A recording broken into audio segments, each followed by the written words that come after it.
neither Tristana nor Corki has been banned. You can kind of handshake these two very strong AD mid lanes here. So T1 can get their pick in the litter. I'm leaning towards Tristana for them. I think it's the stronger of the two at the moment in terms of the utility it gives you around the map, the ability to split push turrets, grab plate gold. T1 gonna, though, opt into the Corki instead here for Faker. Yeah, why not both? I mean, theoretically, you could just take both of them away. Obviously, Corki and Tristana are the 280 carries in the mid lane that you'd really want. Lucian is kind of there, but we know that he's not necessarily a favorite and hasn't found too much of that success.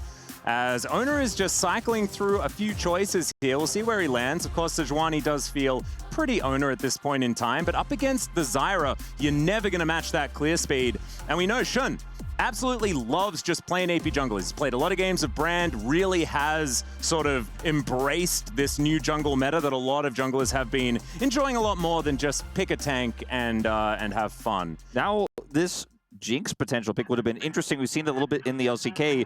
Now, interesting, Knight is going to pick the Tristana, which isn't a surprise to us given this meta right now. However, Knight hasn't played any games of Tristana domestically, and a lot of people are saying this is not a strong meta for him. AD carries in the mid lane hasn't really been his forte. He's even shied away from it, played the Hui, even played the Malzahar in the mid lane. But the Ezreal pick is right now the S-tier, top-tier pick for Elk in the bottom lane. Even though Ezreal used to be historically a relatively fragile early game champion, his stats have been buffed so significantly that he wins almost every lane right now. He's great in team fights later on. And I want to see what T1 have in terms of the answer. It's Zeri, and Guma domestically has shied away from this pick so much, but this season in particular, he's played it a ton. I actually got the opportunity to sit down with him and interview him. He talked about how he's actually really been working on improving his Zeri. He never felt like he was weak on it, but wasn't that comfortable. He's really put the hours in, and in a meta where it's so important, he's going to pull it out in the very first game here against BLG.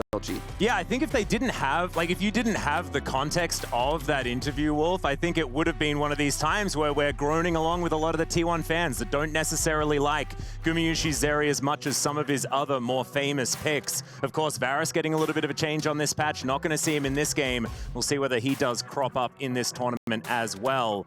But jumping into the next round of bans, we'll see what's going to be taken away, because already both of these compositions are shaping up a little bit differently. Obviously, we can see 280 carries, one for the mid lane, one for the bottom lane, pretty standard these days, but it's a tank in the jungle for T1, and it is the Zyra in the jungle for BLG, meaning that we could see some of these explosive early games and possible time for BLG to try and capitalize, as they've already taken away the Rakan. Of course, Xayah as well, getting a little bit of a buff on this patch, and there goes the Alistar. It's interesting to see the Rakan ban in response to the Alistar, because the Alistar kind of indicated to me that perhaps they were going to look for a Leona lock-in here and then save that counter pick for Zeus.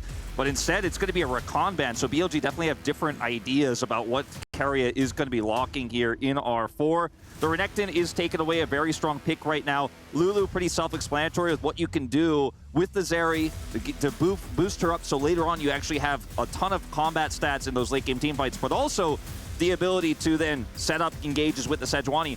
But as I expected, Keria is just going to go ahead and lock in that Leona. Feels like he gets this one for free. I think BLG definitely had a different read on how that bottom lane was going to go. Now, Skarner and Cassante, the two big top lane picks that are still left up and available here for Bin and Zeus. It looks like he's leaning towards the Cassante here. Very strong with the Tristana double 80 carry meta we're in.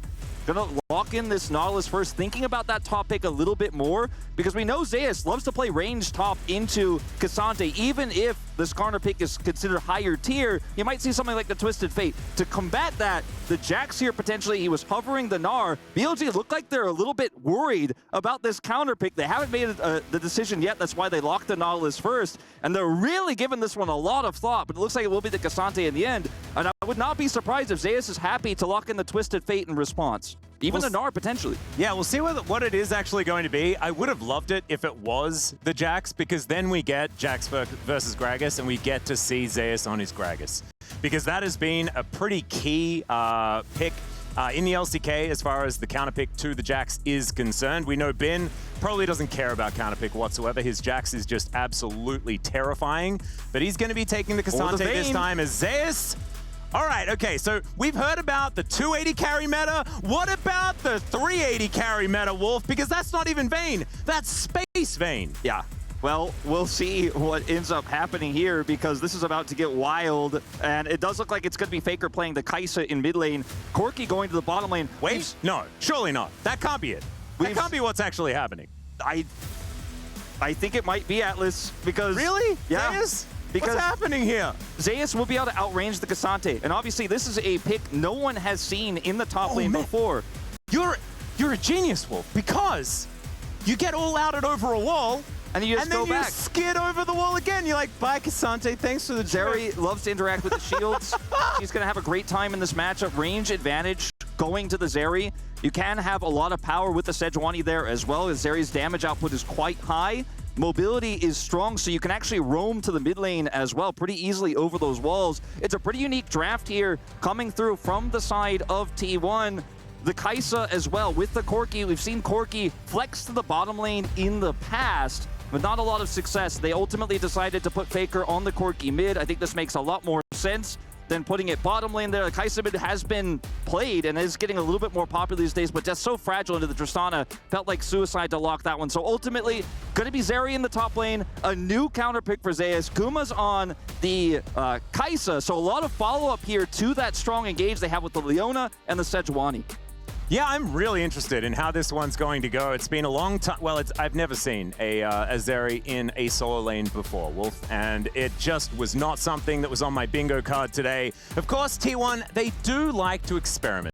They do like to do some crazy things, and I'm looking forward to seeing what Zeus can do. Because if you look back to Zeus's performances on range champions, he debuted on Gnar. His Gnar has been incredible, but at MSI, his Vayne was utterly terrifying. He was incredible on that champion, and now he's got another champion where you need extraordinarily high APM. So I just can't wait to see what's going to happen here in the very first game of the EWC. T1 already cooking, and honestly, everyone's cooking extraordinarily hot here, and it's really heating up the hot plate for T1. And here we are, onto the Rift for the very first game. Both teams making their way out now. And I just hope that we're glued to the top lane. That's all I want, Wolf. For this whole game, I just want to see how this one's going to go, see whether we get the all-out into Zeri skate away interactions. Or maybe Bin just says, don't stop it with the funny business. I mean, I'm just going to kill you. As Zeus has even taken the barrier just for as much lane control as possible. Absolutely. On will be able to avoid the Zenith Blade here, but one thing I really like about this Zeri pick, or just any range top into this Cassante in general with this draft for T1, you mentioned it, the clear speed of the Zyra is going to be massively faster than what Owner can provide on this Sejuani, so you're going to need lane prio and a lot of control for Owner to make an impact in the lanes in the early game. The Zeri is definitely going to allow for that. The Kai'Sa lane with the Leona bottom lane also can be a power lane where you can get that advantage over the Ezreal, so it gives a ton of agency to otherwise very slow jungle pick here for Owner. Looking forward to seeing what's going to happen here, as Owner was considering possibly crossing the river. A little bit dangerous as Faker is trading with Knight. You can see there are 3 members of BLG looking to go for a late invade towards Owner's jungle, and I don't think Owner has any idea what's going on here. We'll see that ward go down. Probably knows that something is up here, as Elk and On moving into the Sejuani's jungle, and Owner is going to have to get out of there. I mean, with Elk being up here, it's a lane swap, Atlas, that we're going to see here is On and Elk head topside. This is going to put Bin in utility position here to try to deny Owner the flash. That's a big flash forward. A bit weird because Elk not there, but it doesn't actually matter. That's first blood going to On, taking matters into his own hands. Now, this is wild here to start things off. Now, not going to be the Zeri matchup into the Cassante after all, with the lane swap coming through here. And it's just going to be Zeus backing away, but this is going to be a horrible start here for Owner in the jungle. We'll just go straight over to his blue buff, and Ben decides to back and teleport to the bottom lane. As you can see, already some damage done to that turret by Guma and Keria, but the Kai'Sa isn't going to wreck turrets too quickly as, whoa! Yeah, Keria already taken a bit of damage here, but they're just going to claim themselves a kill, as Bin possibly regretting the teleport option. Yeah, well, that's a huge win here for T1 on the other side. So 2 big wins back-to-back, and then the momentum is now shifted. Now with the turret shots taken here at level 1, Guma and Keria will have to back immediately. Won't be able to push this advantage further. And with the lane swap coming through here, Zeus just trying to defend some of this jungle. as On has become a second jungler here for Yeah. Shun as they go and take some of these camps away. So the critical advantage here that BLG has right now is they can use this control of the top side of the map to take money away from Owner, take camps away from him. He's already a very slow clearing champion in the Sejuani. With how quickly Zyra can clear this, she can just simply take these buffs and go back, look for a gank potentially, or just go to his side of the map and clear blue. And Owner is going to be so low eco in this game. Yeah, Owner is definitely in a rough situation. Of course, Keria keeping his eye on exactly what's going on here. Zeus really wants to be able to clear out these minions. On going to hook his way in, but I don't think they're looking for a dive. No one really capable of tanking turret shots here towards the top side of the map, as we do have a little bit of a pause here. We'll have to get full information as to what has actually happened, and hopefully we can jump onto the Rift once again as soon as possible. But already, there is a lot to dissect about how this early game has begun. And Wolf, I want to start by having a brief conversation about lane swaps, because lane swaps were a thing that were very prevalent at MSI. If you're one of these watchers of League of Legends esports that sort of skips domestic leagues and just goes from international to international, you might be like, well, this is normal, guys. This is exactly how we enjoy our League of Legends. It's lane swaps all over the place. No, that was sort of changed, right? Yeah, they basically changed it so that you can't get as much value out of lane swaps. We've seen a lot of changes over the years to lane swaps, turret plates, the ability to get gold by swapping lanes and throwing a top laner off, making it so that if you're late on the swap, if you react late, they end up getting a massive advantage. We saw this happen at MSI where lane swaps were so prevalent that teams were kind of always guessing / assuming, and I think a lot of people didn't enjoy that aspect of League of Legends. Myself, I was totally fine with it because it was new, it was different, but it has been changed quite substantially, so it's not as strong as it used to be. But in this particular case, in this game,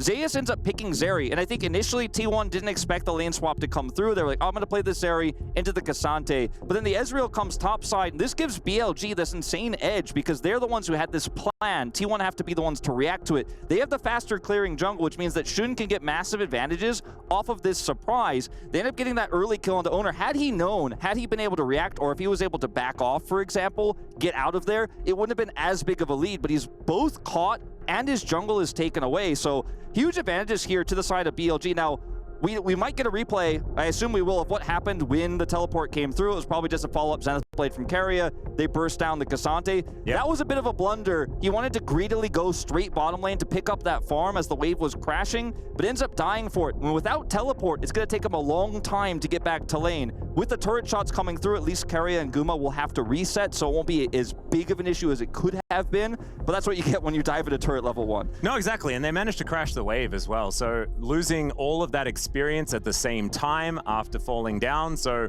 definitely a big advantage to Gumushi and Keria. Of course, Keria moving now towards the top side of the map to assist his top laner / AD carry, and both of them have barrier, so I guess it's not even like you've got a top AD champion, right, who would just have teleport in that instance. It is just there are 2 AD carries for T1, and there are a couple of ways to think about it, right? Because like, we know that AD carries are very, very strong. As Owner is looking for a little bit of a gank here. Still level 3 has a lot of options for escape, and he's going to use a few of them here and make it out just fine. Still, Owner making his presence known. Knight coming down into the river here, and Owner just desperate to collect himself some shellfish. He'll be able to take this one into the banana brush and claim it. So not too far behind, although, well, actually, by not too far behind, I mean, he's still very far behind. Yeah, he's half the camps right now of Shun will force Knight to just rocket jump away here. And Owner right now, not sitting a lot of gold, obviously, but still with his base stats will be able to make an impact in these lanes if he can make a gank happen, but it's going to require a lot of control. We see Bin is actually heading back to the top lane. We are going to see a rotation of Elk and On back to bottom lane here. And it looks like we're going to a certain extent, now normalize in this game. Look at the huge lead, though, that Shun has in the jungle. In terms of experience right now, he's actually was for a bit #1 with this fast clear. And what Zyra can do with this, if you have a little bit of control, post 6 is set up dives in the bottom lane. Shun's getting much closer now to that critical level 6. Guma and Keria, though, will be able to shove this in and get out. Yeah, this is pretty dangerous for Gumushi and Keria because, of course, Shun can assist dives, feels much better if you've got the opposition right there underneath your turret. So T1 giving the respect as you would expect there. 400 gold going to be the advantage here so far from BLG. So still able to utilize that early map movement, the late invade really paying off here in this game number 1. And funny business on both sides. T1 from the draft and BLG in the gameplay. The real question becomes, where would you rather have your lead? You know, would you rather have a 650 gold advantage on your jungle Zyra, or would you rather have a 300 gold advantage on your Zeri? We'll see if they can compound this advantage a little bit further here for Zeus, because he has that range advantage here. So you can see trading aggressively, trying to put some damage onto Bin. I'd go with the Zeri, because the Sejuani behind here will still be relevant later on in the game to set up the CC, set up Carrier. As look at the spacing here for Zeus, just so clean, so well practiced on this really cool snipe tech R5 pick with the Zeri coming through. Yeah, it's really, really cool. I actually feel like watching the difference in gameplay as well, where most of the time, of course, obviously, the Casante's level 4, so you don't really need to worry about it, but normally you want to stay away from walls when you're fighting a Casante, and what a Zeri wants to do is stay as close to walls as possible. And I think that that is still going to be the case for Zeus in this game, just because if he gets all outed, he then just has a very comfortable way of getting back out of the situation, as Extendo Beam is going to do a bit of damage here onto On. Grasping Roots not really connecting there as Faker gets rid of Knight from that mid lane. A bit quiet in the mid lane, as it were. So still going to be able to grab himself a grub. And no harm, no foul here.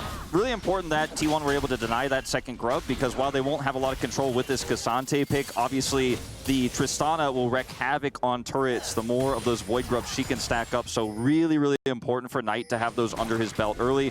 And they will be able to pick up 2/3 of them, but a good deny there by T1. And when you look at the gold lead right now, BLG has a significant one, right? A lot of that on the Zyra, some of that on the kill that On picked up at level 1. Yep. But in terms of where we are in the game, still a very even game state here. We haven't seen a team fight just yet. Another thing to note in this very weird game, we're just kind of pointing out all the weird intricacies of it, is that because Zeus doesn't have teleport and Bin does, maintaining that topside control and control of side lanes is going to be so paramount for Zeus, because he won't be able to join team fights at a moment's notice the way Bin can, nor can he interrupt Bin's teleport with Zeri's kit. Yeah, I mean, it's exactly the same thing that sort of happened to Owner, right? You're talking about the fact that it doesn't really matter as much that he's behind, because he's a tank jungler. He's going to be able to do his job as the game goes on. I think you could argue that Shun having a lot of money is actually still fantastic, because he's Zyra, and even if he dies, if he does a bajillion damage before doing so, it is also a good thing as well. But I think Bin should be able to mirror that. You mentioned having the teleport means that he can take care of side lanes and still be there for the team fights. And we know that Bin in team fights is incredibly scary at the same time. So I think it's going to come down to what this next team fight is going to look like, as BLG look to take the first dragon of the game. Looks to be uncontested here as well, as the Chemtech Drake is going to be taken down. So first one going to be a Chemtech, second one going to be a Cloud. So no Cloud Soul, I'm a bit sad about that, but that's fine. Don't get everything. There's a flash from Ona. Gets the flash out of Shun here, as well as Faker avoids the Strangle Thorns. Shun going to get rocketed in the face, and Faker is going to be able to grab that kill. Now T1 moving ahead in the kill score, and actually ahead in gold as well. Yeah, I think this is a really calculated play here from T1. Owner sticking around the Dragon Pit, maybe expecting that BLG would try to turn it into something more, since it was just that solo Chemtech Dragon. Being able to shadow, make sure there's no dive set up there on Daguma, but then seeing an opportunity with Faker having that angle. The angle on the Valkyrie there was fantastic as well, avoiding the big ultimate coming through. It's going to force a flash out of Shun. Slow comes through. Faker's angle here means that, yes, he does get caught by the root, but isn't actually hit by the ultimate. He's just on the edge of it there. Ends up being able to follow up on the play. Big True Shot barrage from Elk. Almost peels enough, but it's not quite. There's the Zenith Blade in. Shield of Daybreak comes down. Immediate cleanse on the Solar Flare, as Elk continuing up the damage. There is the massive ult through from Gumayushi, but Honor's just going to flash his way out. Elk continuing to deal damage. And the Ezreal is the one that is going to find the most advantage in this play. Fantastic peel from On in that situation. Doesn't even have level 6 just yet, but able to keep both Carry and Guma at bay. And as his shield expires, Guma thinks he maybe has the damage to go in there. Doesn't quite. He has barrier, so, you know, he would have been able to maybe potentially extend that trade, but unfortunately Elk's health just a little bit too high. He's not able to actually capitalize the way he was looking for there. Yeah.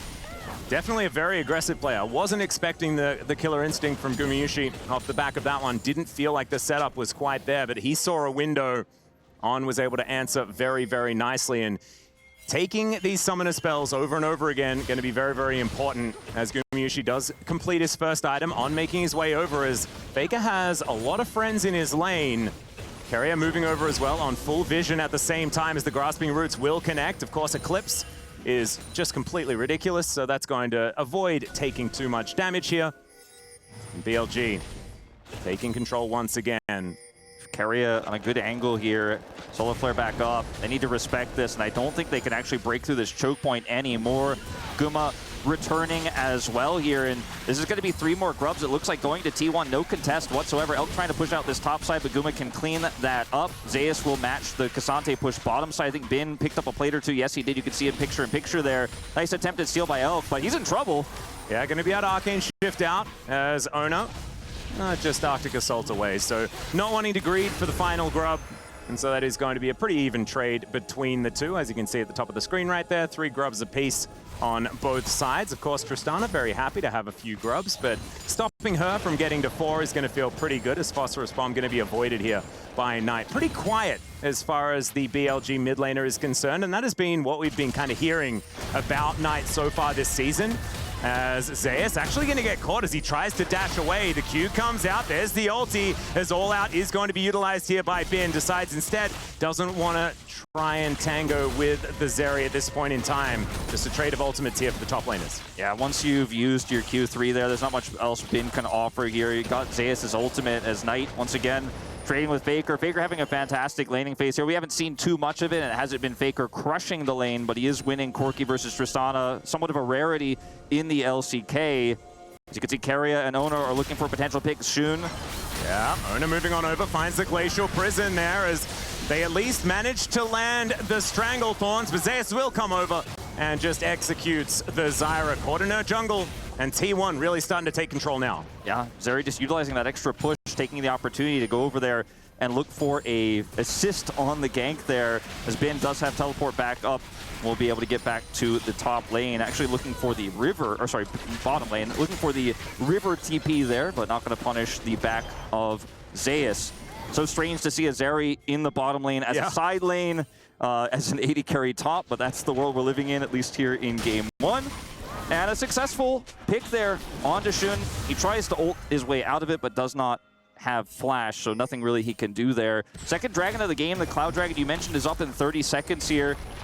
And this is going to be a big sticking point here for T1. If they give 2 dragons, that is potentially going to be a big problem if the Soul is relevant with Chemtech already there. Big chance. Yeah, Zeus once again going to be ulting. Ona moving on over as Bin's going to have to flash this time, but the Arctic Assault will still collect the knock-up. And Bin, nowhere to go, no chance. And Zeus, he gets another one. And Wolf, are we getting towards certification territory? Yeah, I think I'm ready to stamp it. I mean, 2 kills to this Zeri in the top lane.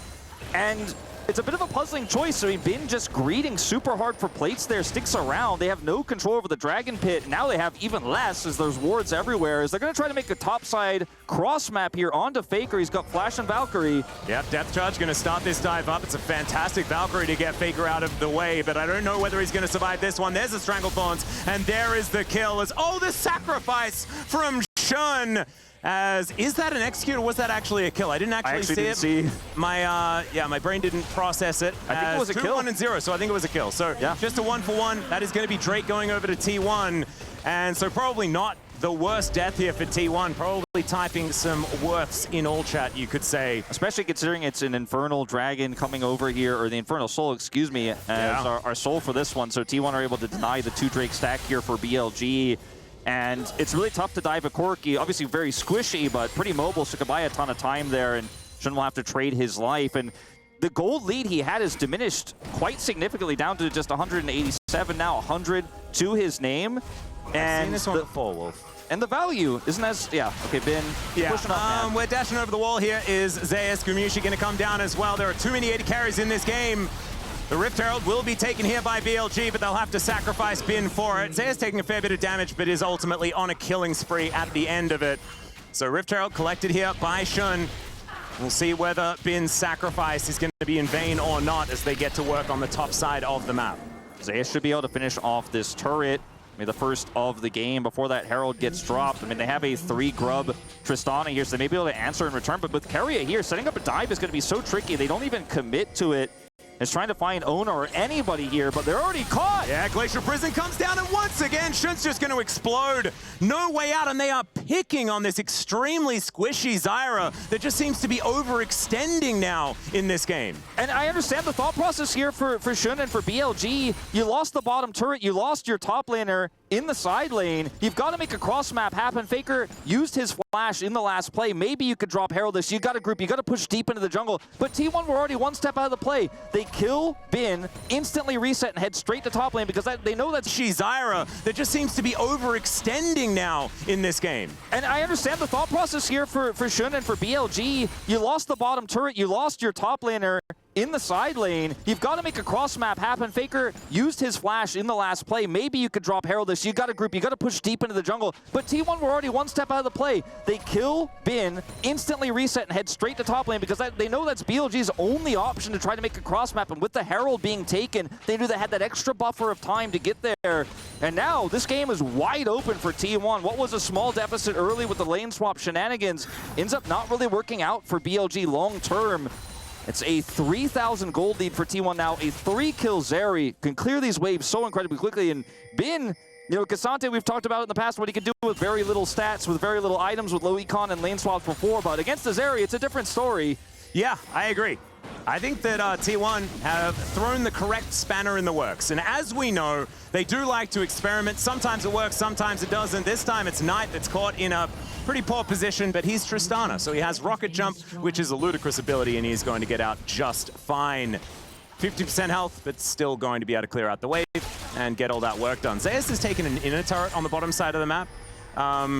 Yeah, that's a thing that can happen at 16.5 minutes, so I guess, Will. Zeri actually does clear turrets pretty quickly.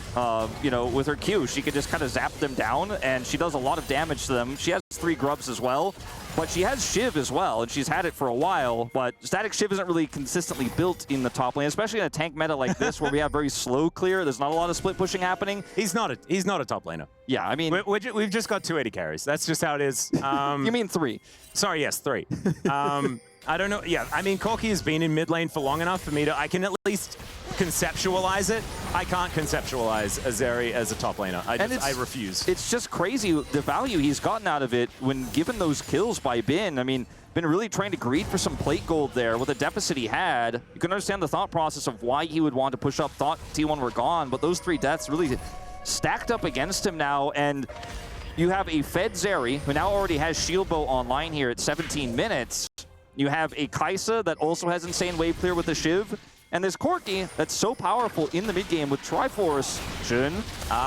That's probably not exactly what Zeus wanted, is he's going to have to flash out of the Strangle Thorns. Of course, Shun still does a fair bit of damage here as Elk able to sidestep the Glacial Prison. I say...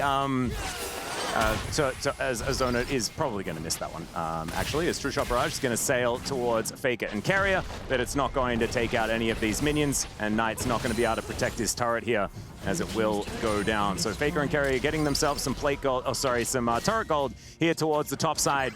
As BLG, once again, roaming up, but perhaps a little bit too late here as Carrier is going to get missed by the hook, but still, they are going to get there. The Eclipse is eating a fair bit of this, but still, Shun is going to be able to grab the kill onto the Leona. And BLG answering back, trying to take whatever they can here on the rift that is left for them. Bin taking some damage from Zeus once again, but he's just going to dash himself away. Doesn't want to mess with this Zeri at all. Finally, the Herald maybe going to get something done here in mid lane. Still a pretty healthy turret. We'll see how much they can take out. They're all grouped. Yeah, that is going to be a bit of an interruption here as Shun is able to land the Grasping Roots onto Ona. He's going to flash, gets himself out of there as Faker teleporting right into the thick of things. Zeus has turned up as well, and Faker kind of frontlining on this one, taking Mystic Shots. True Shot Barrage is going to get flashed by Faker, and that is a good amount of respect. That thing does so much damage. Great usage of the Herald here to set up for the Dragon. Faker, unfortunately, basically tanking all of that aggro to save the turret there. Isn't going to be able to make an impact. Did back. Of course, doesn't have TP anymore. Flash now down, and BLG will be able to take this one away. A great play. And it's all set up. Oh, whoa, that's a flash. Gumayushi going to have to flash in response as well as Carrier. Just a little bit late to the play, and that is going to be out of turret in mid lane as well as that Dragon. And BLG fighting back brilliantly. Also getting some space here on the bottom side, and it feels like the tempo has shifted so quickly in favor of BLG off the back of that Herald play. Yeah, and it all comes down, I mean, it starts off, it's a set of dominoes. Remember the top side turret being taken there by T1. True Shot Barrage came out from Elk, interrupts Carria's back, then he's delayed, then he's caught, then Herald gets dropped, and these dominoes start falling very quickly for T1. Their gold lead, for the most part, was in those kills onto Bin, and then the turrets they took early. So many turrets available here for BLG to catch up on gold. They pick up 2 of them in quick succession there, the Dragon as well as that kill onto Carria. They're back in the game, still a huge gold lead here, still a big Zeri problem to contend with, but at least fighting back to a certain extent here. I still give a huge edge to T1 in the current game state, but BLG showing that they can play the map, they can punish T1. Absolutely, and I think that if you have a look at what this is going to turn into in the late game as well, I do think that BLG's team fighting is going to be absolutely terrifying. We know Tristana does so much damage as this game goes on. New items on the previous patch and just here in this season have really benefited her. And so she is going to be really, really huge, despite what people say about how Knight has been playing. Elk on this Ezreal as well. We know how good he is as a Grasping Roots is going to land once again. Stranglethorn's avoided, but it splits T1 and gets a whole bunch of flashes and cooldowns. See whether BLG can find an opportunity. Killer Instinct here from Gumayusi. Solar Flare gets flashed, and we're running out of these flash buttons on both teams now. But once again, it's not going to be a decisive fight. Bin is going to get some extra time in the bottom lane here with all of this fighting here in exchange of those summoners. Does have his teleport available, so can just sit down here, get some additional gold, get some additional experience. So I think overall still a pretty big win here for BLG, especially for Bin. But a nice strike back there from T1, and On has just done such a great job of absorbing the pressure and peeling for his squad. When we see these re-engages come through for T1, Knight should be able to get out of here just fine. Doesn't have a turret. Yep. He has a jungler nearby. Yep, and he's in Fog of War as, okay, Shun, he was also in Fog of War, going to throw the Grasping Roots towards Ona. As the plants are getting up, just a fight for the Rift Scuttler. Ona's going to win that one with his Smite. Knight not going to be able to kill the Sejuani or anything like that. Pretty tanky now, getting very close towards his Warmogs after that Zeke's completion. And True Shot Barrage just checking to see whether there are any people in the Tri-Brush. Now, it has been an LPL classic to start early Barons with this Zyra jungle pick, and I don't think he quite has the items just yet to be doing that, but they do have a lot of control over this, and T1 need to continue to group here. Faker, no teleport just yet, but coming up soon, but he has to rotate over, and BLG is fishing for a pick, fishing for T1, trying to clear vision, threatening this Baron here. It's going to allow them to take out their 3rd turret of the game here. And I gotta say, BLG, from a pretty massive deficit, have used this teleport that Bin's been holding, have used this control of the top side of the map to gain pretty significant advantages, and T1 have been a little bit slow to respond.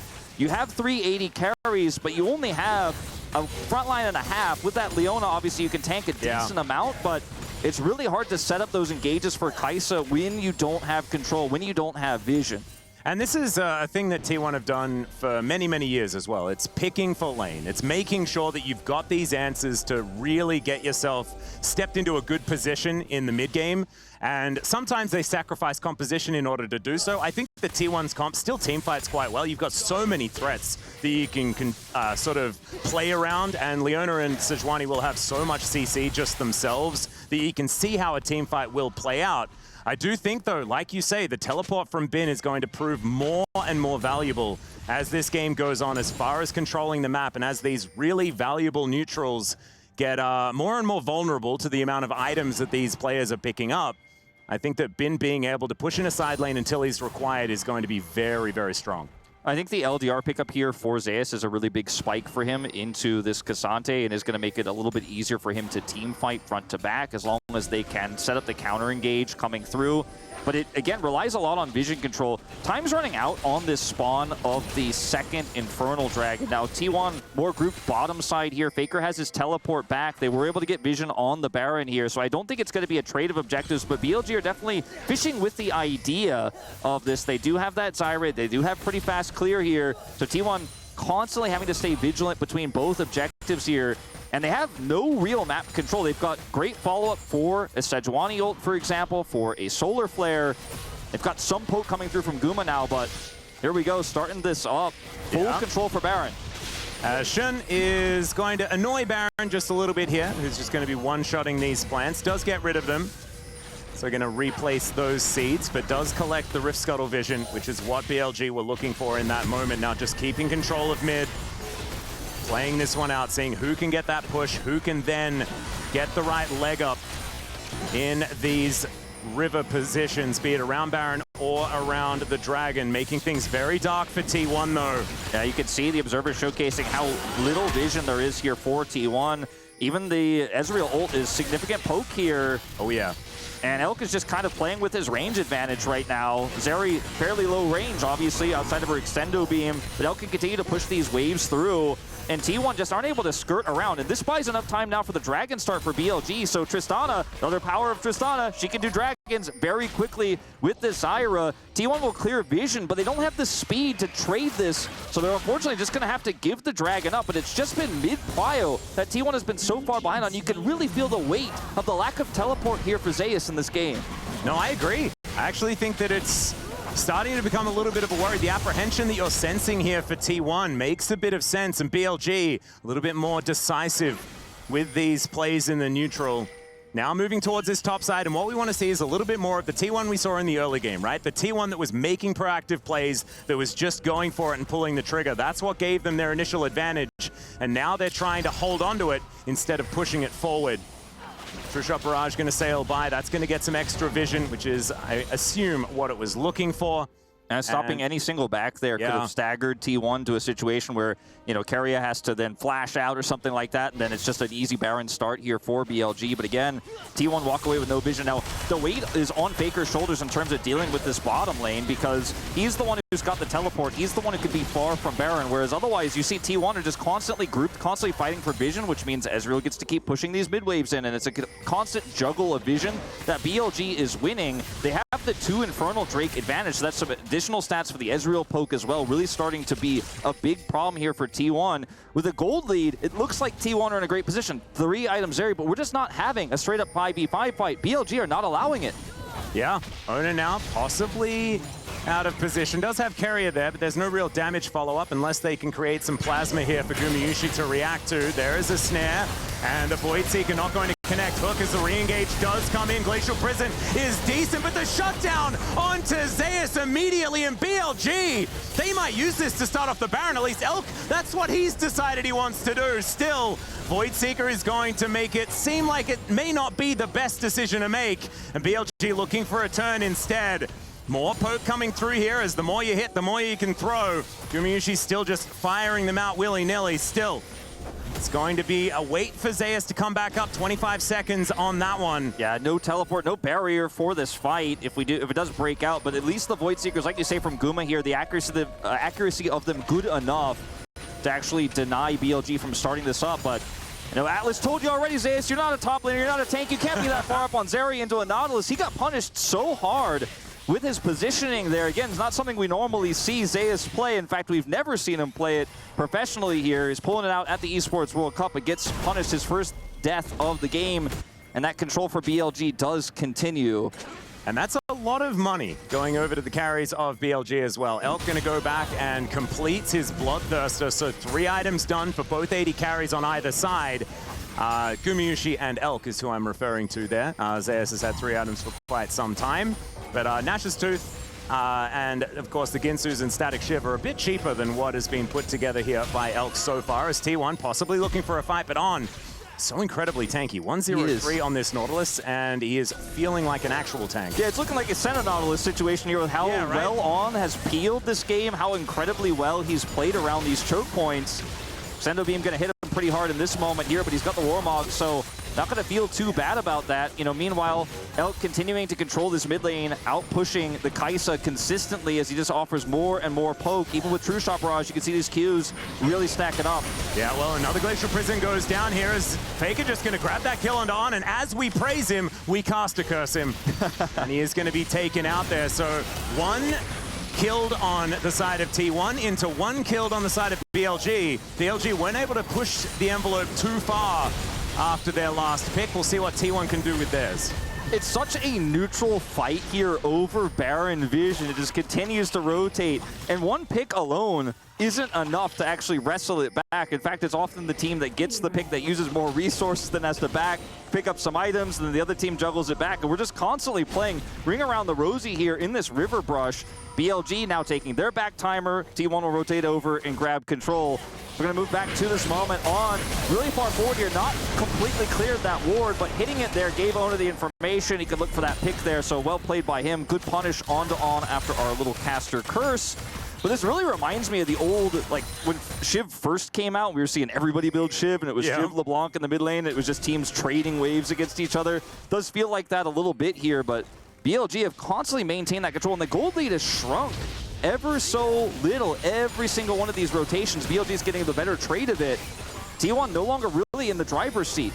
No, and especially not if they lose out on this Drake, because that's Infernal Soul. BLG with a lot of control of the map right now because they can give up a Drake. You know, not the end of the world. T1, they cannot afford to. Giving away 3 Infernals and Soul is just kind of ridiculous.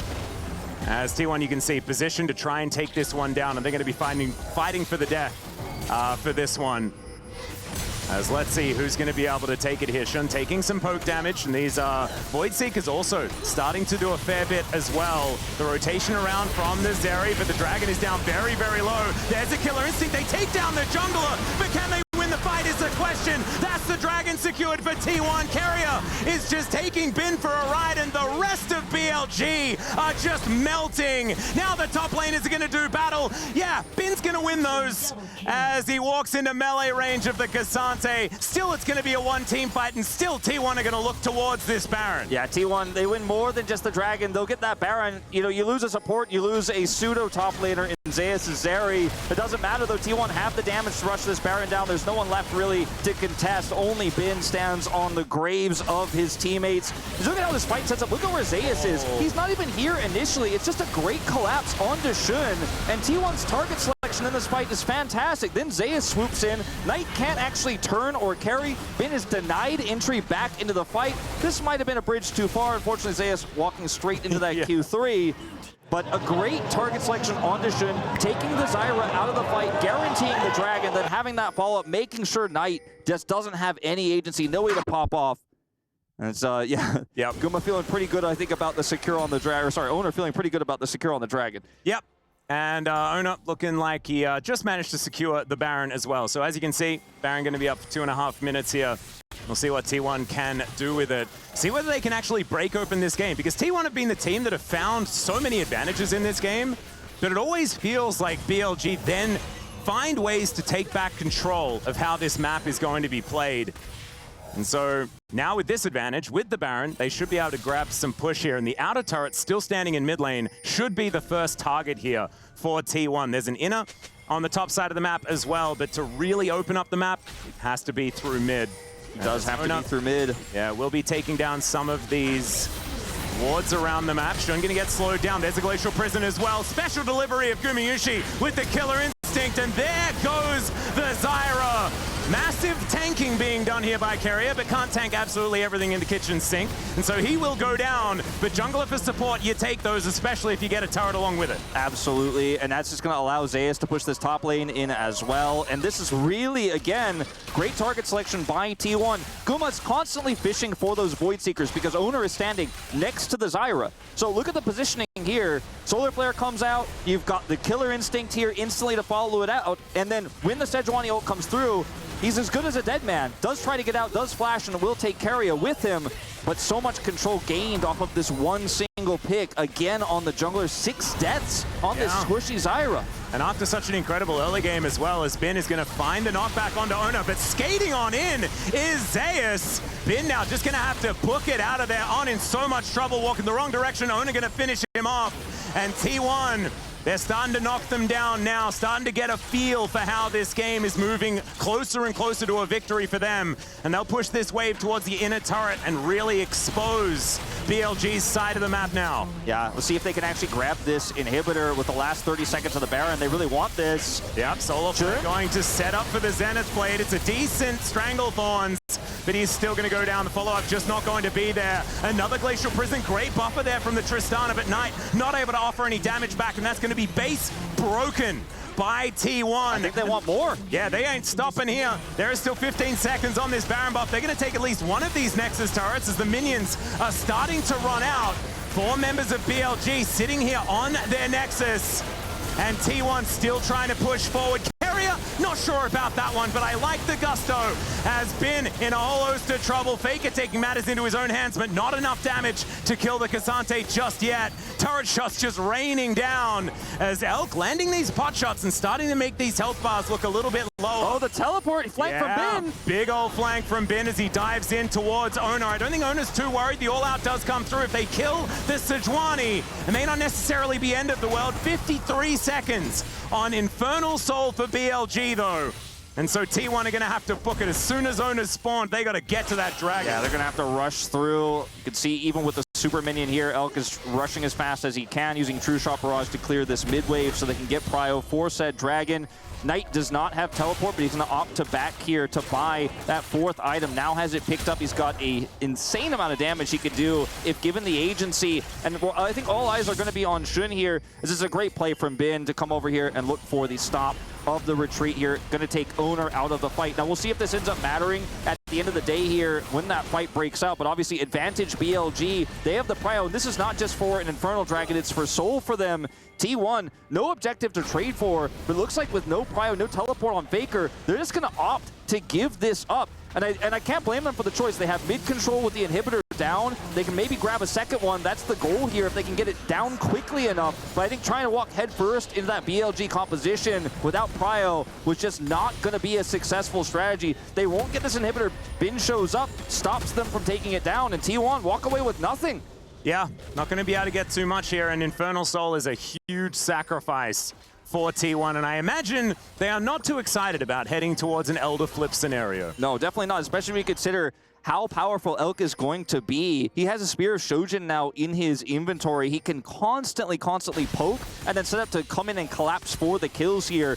I think all eyes going to be on Shun when we do get to that potential Elder fight, which I do think will be the deciding moment in this game. But even before that, if he gets picked, he's the one who's consistently been the target here for T1. But otherwise, in neutrals, if he's not caught, no one else really can go down. On so tanky, and the poke here in neutral for Elk is much stronger than Guma's when you consider that Infernal Soul. 3 stacked Infernal Drakes. I mean, look at this, even alone, Guma's health bar going down pretty quick. Yeah. It's absolutely terrifying. Doesn't have a whole lot of lifesteal in the build as well. Has gone for the full AP Kai'Sa to diversify that damage profile here on the side of T1. As Zeus, I hope for his sake that they're able to get a clean team fight, because we have been critical of Zeris that don't build GAs in the past. By in the past, I mean last week, maybe even less than a week ago. It was very recently. And we'll see whether he is going to be able to keep himself alive. It is massive damage potential here for the Zeri in the team fight. But if you lock her down, she could just be wiped out. And then T1 are without one of their very crucial AD carries in this next fight. See how he is going to be able to play this one out, sitting there with his Bloodthirster shield stacked up. Yeah, looking for a big wraparound ult here. Could slide in. Potentially. Shin's positioning here relatively risky on the right side. Here we go. Extendo beam not quite going to land there. Neither is the Glacial Prison as BLG able to get themselves out of there. Bin at about 50% health, but he's the tank. He's not too worried. Solar Flare also not exactly hitting the sweet spot as Shun able to walk that one off as well. Still T1 winning in the damage trades.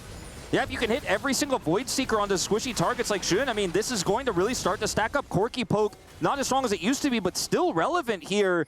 As T1, I mean, the weight of the wallets, you can really feel it. Shun just trying to back away, get some healing. They're going to start the Baron. It's going to have to be a clean engage from On. Yeah, there's the flash forward from On. Speaking of which, True Shot Barrage over everyone as Zenith Blade into the backline just to try to get rid of them. And now Gumayusi, that killer instinct really working out. Faker dashing in. It's a little bit split, but it's working as Gumayusi flashes over the wall. There's the double kill. T1 dealing with Bin on the top side. Zeus not going to be falling this time around. And T1, it's another team fight, and this one could be the end of the game. Looks likely they're going to push down mid here. You see Zeus pushing top side, but he doesn't necessarily need to. He could just rush to join his teammates. They've got the clear here. Only one Nexus turret stands between T1 and winning the first game of the World Cup. That's a big old flash forward as Knight's going to get slowed down. There's the Glacial Prison. Set him up and you knock him down. Carrier and Ona with some great initiation in this game. And there goes the first Nexus of the EWC League of Legends. T1 going to claim it. And BLG going to need to win the next one to stay in it. What a game to start it off. Top, Zeri, lane swaps, crazy comebacks. I gotta say, on one hand, I almost was more impressed by BLG's performance in this game as an overall big picture, considering how far behind they were, the picks they found, how well they played around lane prio. But T1, the target selection again was so good, punishing Shun in those critical moments, bringing the game back, ending it there. The team fight that was super clean, and going way too deep onto one of 380 carries was a bit of a mistake, I want to say, for BLG. Didn't quite work out, but ladies and gentlemen, we're going to take a short break before the boys in the studio break it down.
Well, T1 take first blood, winning the first ever game here at the Esports World Cup presenting League of Legends.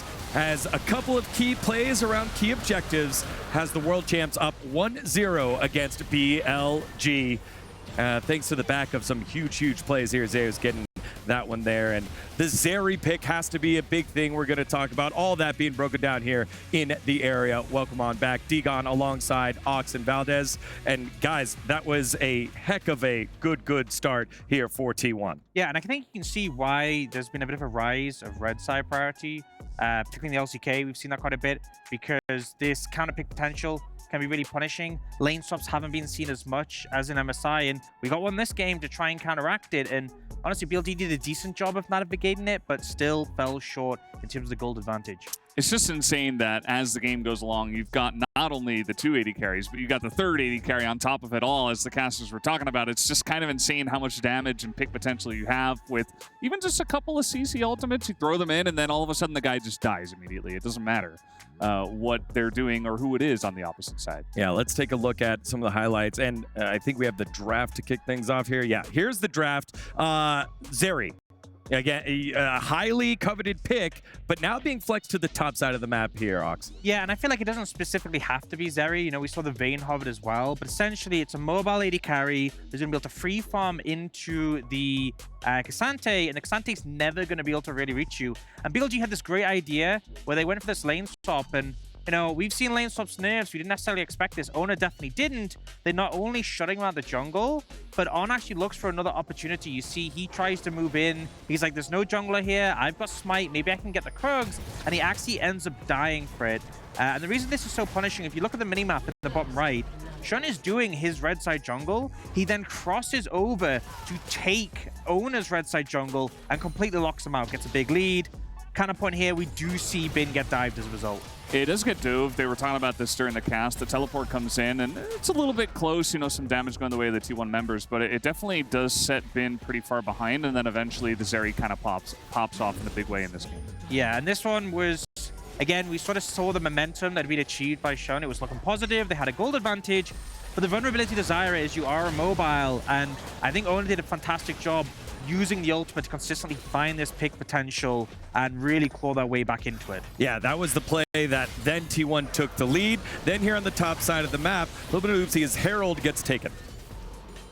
Yeah, the Herald does go their way, and you know, you saw some picks go in the way of BLG in this one, but this was really a big moment for them because they were coming back in this game, actually, in this mid-game. They were down like 5,000-6,000 gold, but just kind of one by one the dominoes fell because people kept getting picked on the side of T1. The Herald came in, took down the turret eventually, and a lot of big moments did go the way of BLG. They also took the first Infernal Drake in this game, and it kind of felt like they were going to come back in this one.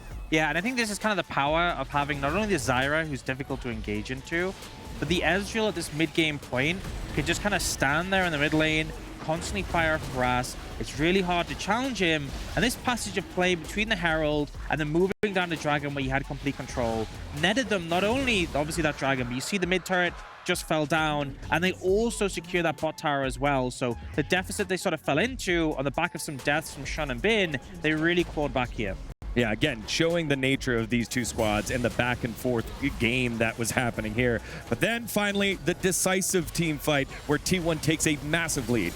Yeah, this is the thing. I mean, they tried to extend in here, but Shun, he was just isolated so many times. Like, you just land one Glacial Prison, the guy dies. And he had like 6 deaths after the mid-game and after a lot of these team fights. He gets picked, and eventually they just have way too much damage on the side of T1. Yes, we did see the Zeri go down eventually, but it was just way too much. I think they eventually went on to take the Baron after that fight, and T1 began to roll away with the game with their insane scaling with all the AD carries. Yeah, and I think, you know, if the front line's able to create space for the side of BLG, it can be really difficult to approach when you have an Ezreal who's so safe, a Zyra that is disengaged.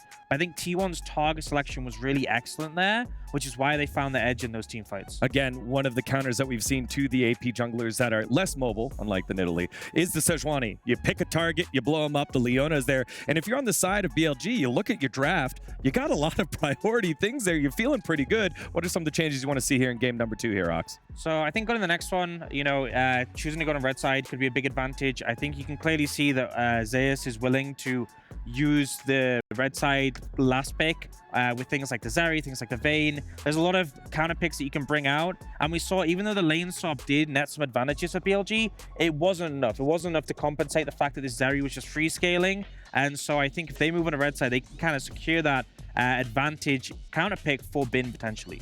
Yeah, it's definitely a big deal, especially I think Wolf was talking about it on the cast. You know, T1 can be very tricky with some of these drafts, and it's only a best of 3 here in quarters. So now BLG, with their backs against the wall, it's a very rough format to deal with, right? Where there's so much pressure. Now T1 were just able to pull out this very weird combo with the 380 carries, with all this flexibility that they have with their players on the red side. I do agree with Ox. I think they kind of have to try their luck on the red side, see if they can throw a curveball into T1 and try to bring the series back. Yeah, definitely one of the brutal aspects of a best-of-3 format. You don't have a lot of time to experiment. And if a team has been cooking something up, like a Zeri top, it makes it very, very difficult. That Kai'Sa last pick, again, surprising everyone. I was looking at some of the co-streams, surprising some of our co-streamers as well around the world who are watching this one. For T1 now, again, it's been so much success on the international stage. They find ways to continue to innovate. Did you expect something like this, Valdez, where they had something ready, especially given the fact that they lost to KT earlier last week? Yeah, I'm not surprised at all. I think, you know, you kind of have to look at yourself within and say, okay, what did we do wrong? What went wrong in that best of 3 over in the LCK? And I think that coming into this format, where again, it's a best of 3, but now you get knocked out, you know, it's not a regular season format. You see it even in times where you have to deal with best of 1s. You want to bring out, you know, cheese picks or really interesting strategies, right, for the matchup, especially up against such a strong team like BLG. So I really want to applaud what T1 did with this first pick. Not sure if this was prepared or if they were just like, okay, we're going to see if this works, as sometimes they do that as well. Yeah, you could see the players on the walls there, the teams on the walls, and how the contrasting team rooms are. We're about 90 seconds away. So final thoughts here on game number 1, what you want to see from game number 2 for both these squads here at the first ever Esports World Cup here, Ox. Yeah, I think typically T1's been successful when they're able to play through strong either top or bot lane. We saw that kind of here, or the other top lane advantage.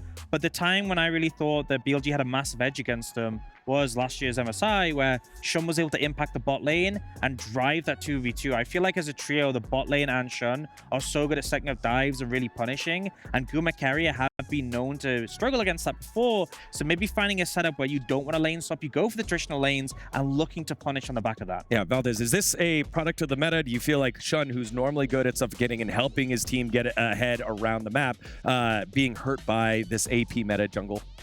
I mean, you know, they picked the Zara first pick for a reason. I think they had a lot of faith in Shun to kind of come in here, carry, affect the map in a big way. Maybe they saw this curveball and they weren't sure exactly what to do with it. It got started in such a good way. Like, he was affecting the map. He had a very huge lead in the jungle, but it kind of all fell apart very quickly. So I do think you have to play through him once again, but they need a new strap for game 2. All right. Well, again, BLG's backs against the walls already, as T1 have found a victory in game number 1. Will they find another one in game number 2? We'll find out after this short break. Don't go anymore. More EWC after the bit.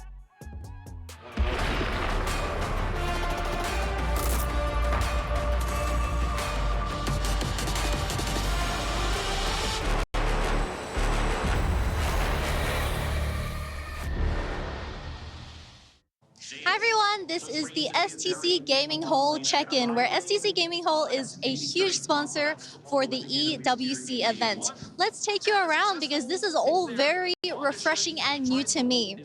Towards my right-hand side, there is a lot of choices for how you would like to relax with your friends. I believe there's some people playing some cards there as well. But as we walk towards the left, there are multiple activities that you can utilize to play some games. I believe there is race cars, and there's also a machine that makes you coffee.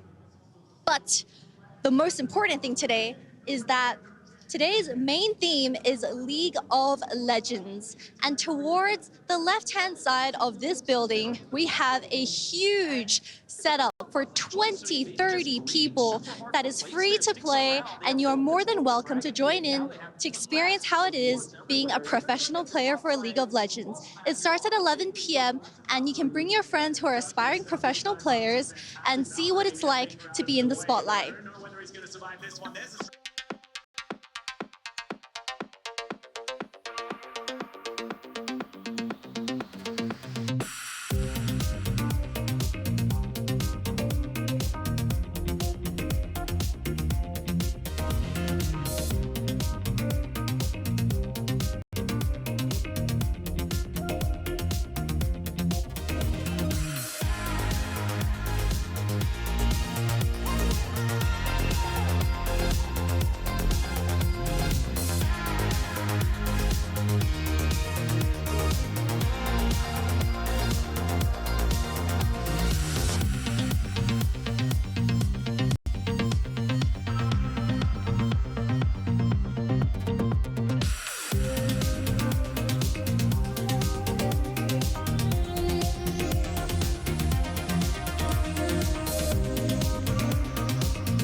Welcome back to the Esports World Cup. No, it's not as good. I can't do it like Tyler. I just can't do it like Tyler. We are getting ready for the draft for game number 2. BLG looking to fight back against T1 after they suffered at the hands of top lane Zeri. I think in a game like that, I think it's very easy to look towards Shun and the fact that he went 1-7 or something like this on the Zyra. It didn't quite work out, but the early game did. And I think one of the biggest problems that you can look towards is the fact that, Bin teleports to the bot side of the map and then dies instead of picking up all that experience. I think that was the main moment where things were really kind of messed up. So hoping that we can see a cleaner early game from BLG and something that can really propel them into a mid game where they can actually have some control, because we saw that even when they get a semblance of a grip of the game, it's very difficult for T1 to find ways in.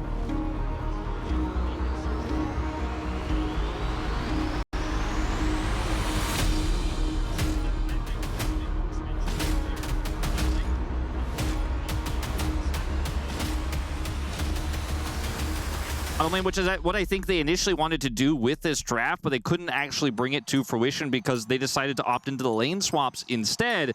Can certainly be a bit of an issue with the draft, but let's see where they go here, blue side or red, into game 2, because red side's going to give you that opportunity to take a very, very strong counter pick in R5, but at the same time, so many prio picks for first pick are really important here as well. They will take us to red side.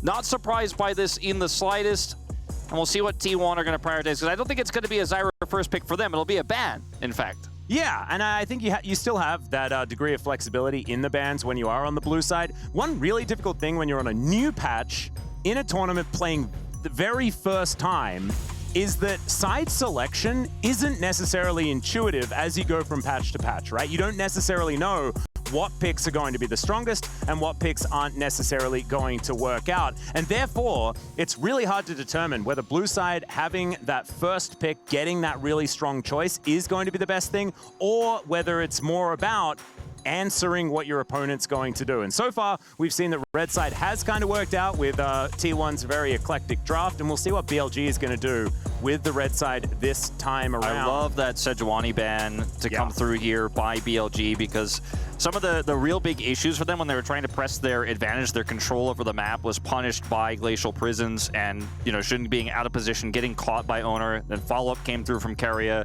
weakens the Kai'Sa pick substantially. Yep. So of these 4 bans we've seen until this Kalista, that was my favorite so far. As Kalista will be taken away from Elk, the Rumble will once again be gone.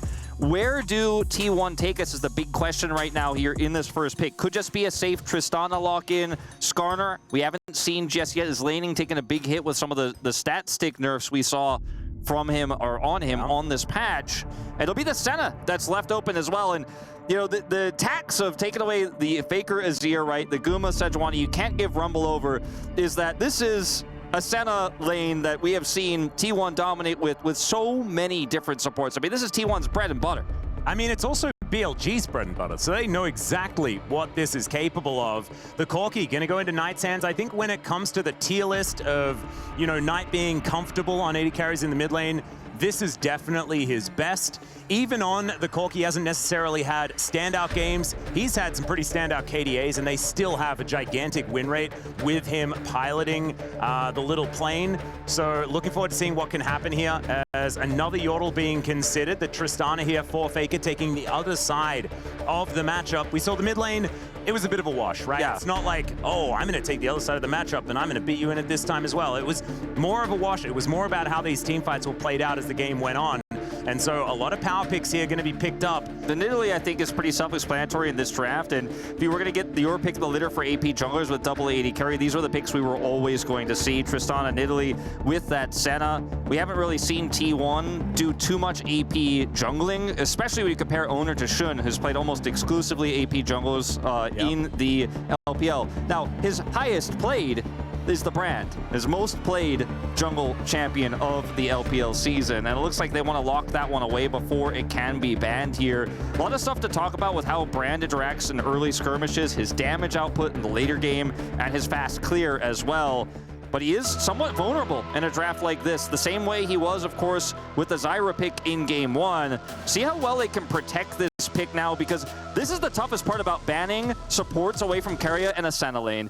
He can play anything. He'll play the Ornn, he'll play the Poppy support, he'll obviously play the Nautilus. They took that one away right off the bat. He's played Wukong in this position. He's played Lee Sin. Lee Sin. Yeah, there's so many different ones he can pick. Yeah, there are definitely plenty of choices that that Keria can go towards, but the Ornn, certainly the best one, and of course in the LPL as well, they are playing a fair bit of the Senna Ornn down there as well, and in fact, seems to be more popular than the Nautilus variant after what we saw at MSI, really proving that the Blacksmith has been very, very powerful. Tom Kench, the other big one, obviously, that is going to be taken away. These are the two you always see. So the Senna pick for T1 always takes 2 bans as well with it, because the power of the Tom Kench, the Ornn, or the Nautilus with this pick is just too much to deal with. So we'll see what this final 80 carry ban is going to be towards Elk. We still have picks like the Varus to consider. We'll actually target this towards the Twisted Fate, and you know, Cassante is available for BLG to just take away themselves instead. I think it's very interesting that it's the Twisted Fate ban instead of the Ezreal ban, because Ezreal pretty obviously an option for Elk to pick up. Of course, did spend a little bit of time hovering some other options. But, Smolder. Yeah, fiery theme. You do like that. But I'm hoping that he just goes back to the Ezreal. Never mind, it's going to be the Ziggs.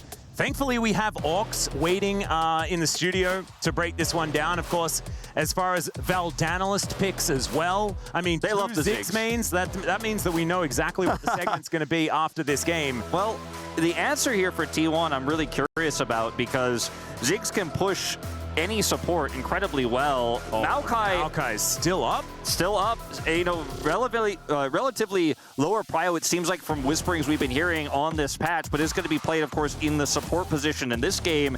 And now will be Zeus's blind jungle, or top pick, excuse me, here. Twisted Fate was banned, so we could just go the Cassante route here and be a frontline for the double AD carry. They've got great setup for the spears as well, but he's going to opt into Bin with the Aatrox blind.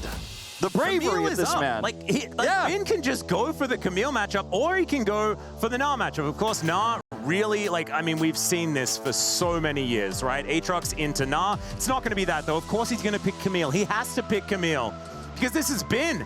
And if I was a T1 fan, I'd be very, very scared of what's going to happen on that top side of the map because, of course, the setup for Owner isn't exactly targeted, right? Yeah. From the Aatrox. You do have some knockups, you do have some ways to try and get Owner in there, but Bin can be so tricky on this Camille. We know exactly how well he pilots this champion. My concern with the Camille pick in this draft, though, is going to be the Maokai. The ability to lock this Camille down with the ultimate, prevent her from flanking, prevent her from finding those engage angles. Senna, very immobile. Nidalee, to a certain extent, can also be punished if she's caught by a flanking Camille.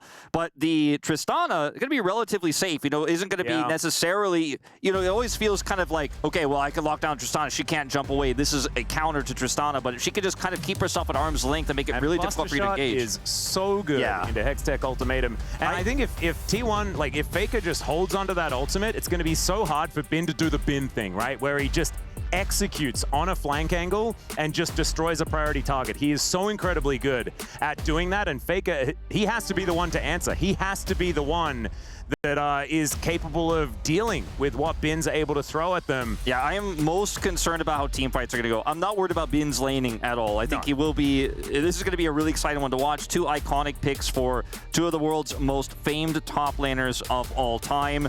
So that's an exciting one we get. So as a caster, I'm really going to enjoy it. But in team fights later on, I think he's going to have a big edge, or he's going to have a lot of side lane control. The Ziggs damage output also against double AD carry is going to be a little bit low in terms of damage throughput. You have a Corki, you have a Ziggs, you don't have a lot of long-term damage in team fight. You have a lot of upfront damage, and if Corki has that front line, maybe he can get something done, but a risky draft to be sure for BLG.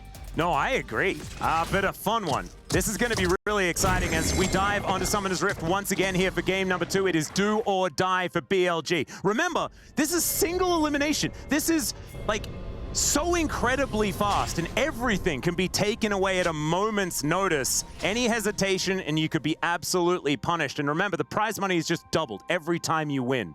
And so it is absolutely gigantic. If T1 are able to win this, then they move into the semi-finals. Look to await their next opposition. BLG, there are 2 games that they have to win if they want to keep their hopes alive for putting their frame on the totem. 2 for 2 for Owner Spears, by the way. Oh, there we go. That's the start you want to see. As, well, I mean, 2 out of 3 ain't bad. As Faker is just going to jump on top of Shun. Shun may have to flash extraordinarily early in this game, and he does so. Faker still looking for a little bit more, but a Brand without flash, that is very, very scary for BLG. Already squishy, already so vulnerable. No pot on this Brand either. And it's going to be able to regen with a little bit of the changes to the jungle pets and how you can get your health back quickly, even if you are chunked down. But the lack of the flash, as you mentioned, is the real big one here. And, they will be able to normally clear here. It's not going to be the end of the world for Shun. We're not going to see, a follow-up here from T1 to punish his flash early, very likely. But still, just off of a little bit of aggression from Faker, feeling really great about this one. Now, it does, of course, change how Faker can trade with Knight at level 1 because he did go for the rocket jump first. So Knight's going to be feeling a small bit of a nice feeling for this one. Yep. And I mean, it used to be the thing that you used to do on the Tristana, just in general, take rocket jump early. And we saw Faker getting a bit of extra damage down for that. Of course, now in the Corki matchup, he does like to just press Gatling gun and stand there. And so often the explosive charge is pretty important, but Faker will have that level 2 pretty quickly. And you can see so far trading relatively effectively into this Corki. And I find this matchup so fascinating because there have been so many different takes around the world as to who's supposed to win this. In the LCK, we see Tristana pretty much dominate as Satchel Charge going to come on through here. Carrier going to use the Twisted Advance to try and get himself out of the way as the Piercing Darkness comes down onto On. And that's confusing as Hook is going to connect down to Gamushi. He has the barrier to avoid that damage, but On may have overextended. Titan's Wrath comes in. Elk just free firing with these rockets. Rockets? More like bombs, Atlas. You silly Billy. But On's still able to get out of there. Flash now burnt, but Flash had to be used by Carrier there as well. Relatively even on that trade, and On going to have that back interrupted momentarily. Yeah, I feel like this was not the exchange that Elk and On were looking for. Obviously, Ziggs can do a lot. He has a lot of burst damage, even in these early levels. You hit the satchel charge, but Asena is going to be able to maintain that damage, and her Q is going to be able to offer a little bit of sustain. Ends up getting both of them with that one, so some additional damage coming through. I don't think that On and Elk calculated for that one. So really quick reaction from Keria as well to turn things around. As On going for a pretty early run here, as he does get sent back home pretty early. Elk is now completely out of mana there towards the bottom side of the map, so he's probably pretty keen on getting a reset angle himself, but not before Knight gets a bit of support, potentially, in this mid lane. It's common to see... trying to go for an invade. Yeah, it's common to see the roams here. Okay. Yeah, looking to get the flash out of Owner here, actually. Not able to transform in time to get the pounce to avoid it, and just doesn't want to mess with On. Yeah, I think that's a reasonable flash there, so big value. I was going to say it's common to see a roaming support with the Ziggs because he has teleport, right? He's just going to sit there under the turret, farm it out, then back and teleport back to lane, grabs his tier here and a refillable. So going to be feeling pretty good about that, but feeling much better about the fact that On is able to grab a flash away. So two junglers now flashless after the early game. This top lane we haven't watched all too much. Been trying to trade, of course, with his shield a little bit here, but finds himself a little bit down on CS, in fact. Yeah, I mean, the early game is always going to be a little bit more difficult for the Camille. There is ebb and flow in this matchup, but Zeus is very, very good at the Aatrox as well, so you can understand why it's going the way it is. Definitely, I feel like it's going better for Zeus than I was expecting moving into this one, but still, I'm not going to count out Bin on his very famous Camille this time around. Umushi getting some vision down as Keria trying his best to just exist as a tree in this bottom lane, and it is proving difficult. The landmines being thrown down by the Ziggs, quite frustrating. And Gamushi will come down for some healing support as BLG given an opportunity to move into the river now. Yeah, see Ben just going to be able to comfortably catch this wave here. We're going to see a back from Zeus. He's not going to actually commit to any sort of mid lane play. Faker probably not wanting to rocket jump right then, but the hook is going to go entirely wide as the minion wave was there to protect Faker from that one. And so not perturbed, just happy to continue fighting and brawling as Shun comes on over. Pillar of Flame is going to connect as the stun just barely not able to land onto Faker.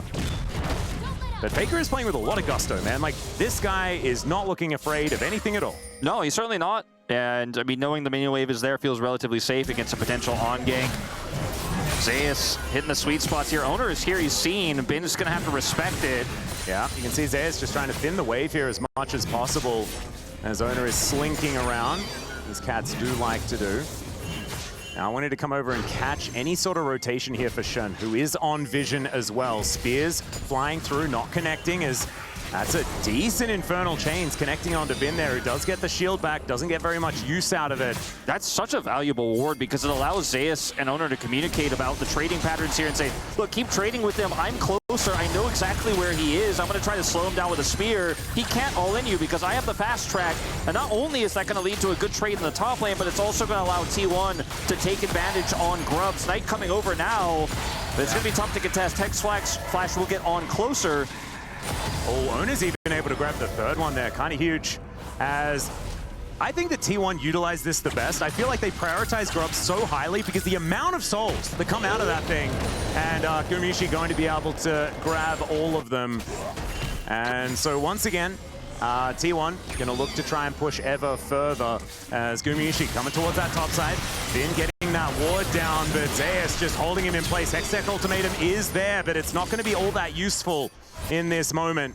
He is able to get himself out. No teleport. He just TP'd, yeah. That's the timing of this. He just TPs back to lane, but because T1 have that topside grub control, they get a huge advantage. Now, cross map here, they are going to be able to take away this red buff from T1. That's a bit of a trade here in mid, but does feel like a huge win for T1 in every regard. Bin is being put behind significantly now in this early game. The wave is away from him as well. And you have 3 grubs for a Tristana. Denied those from a side laning Camille. And even though it's an even gold game right now, T1 picking up all the big advantages. Yeah, it's feeling like that. BLG should be able to get this dragon, though. That is certainly going to get them into a much better position. As Ocean for first, we're hoping that it's Chemtech, the second dragon, then we're guaranteed a pretty spicy soul which we would very much like. Smite comes down, that's going to be Mountain as Dragon number 2. As now, T1 just looking to catch this wave towards the bottom side. And scaling's a really fun conversation to have in this game. Because absolutely. There's Senna who scales to infinity, we know that, right? Faker's going to draw beads, utilizing his passive on the Tristana. We mentioned the Tristana scaling a lot. And have to hold that thought for a moment. The Mega Inferno Bomb comes down as Gumayusi in so much trouble. The Nature's Grasp comes in, but that is going to be the first blood going over to Elk on his Ziggs. On gets that shield back as well as the flash from Carrier. Needs another auto and he will not find it. And now Elk at full health should be able to take down the tree. And there he goes. 2 for nothing on the bottom side in the 2v2. Yeah, big miscalculation there from Carrier, and I think actually looking for the smash timed with the shield expiring, but actually messing it up and putting it into that shield there really costs him, as he needs that extra auto and he won't have it. Flash down for both bottom laners here for the side of BLG, but it's traded for T1s, and Shun is going to be fine here.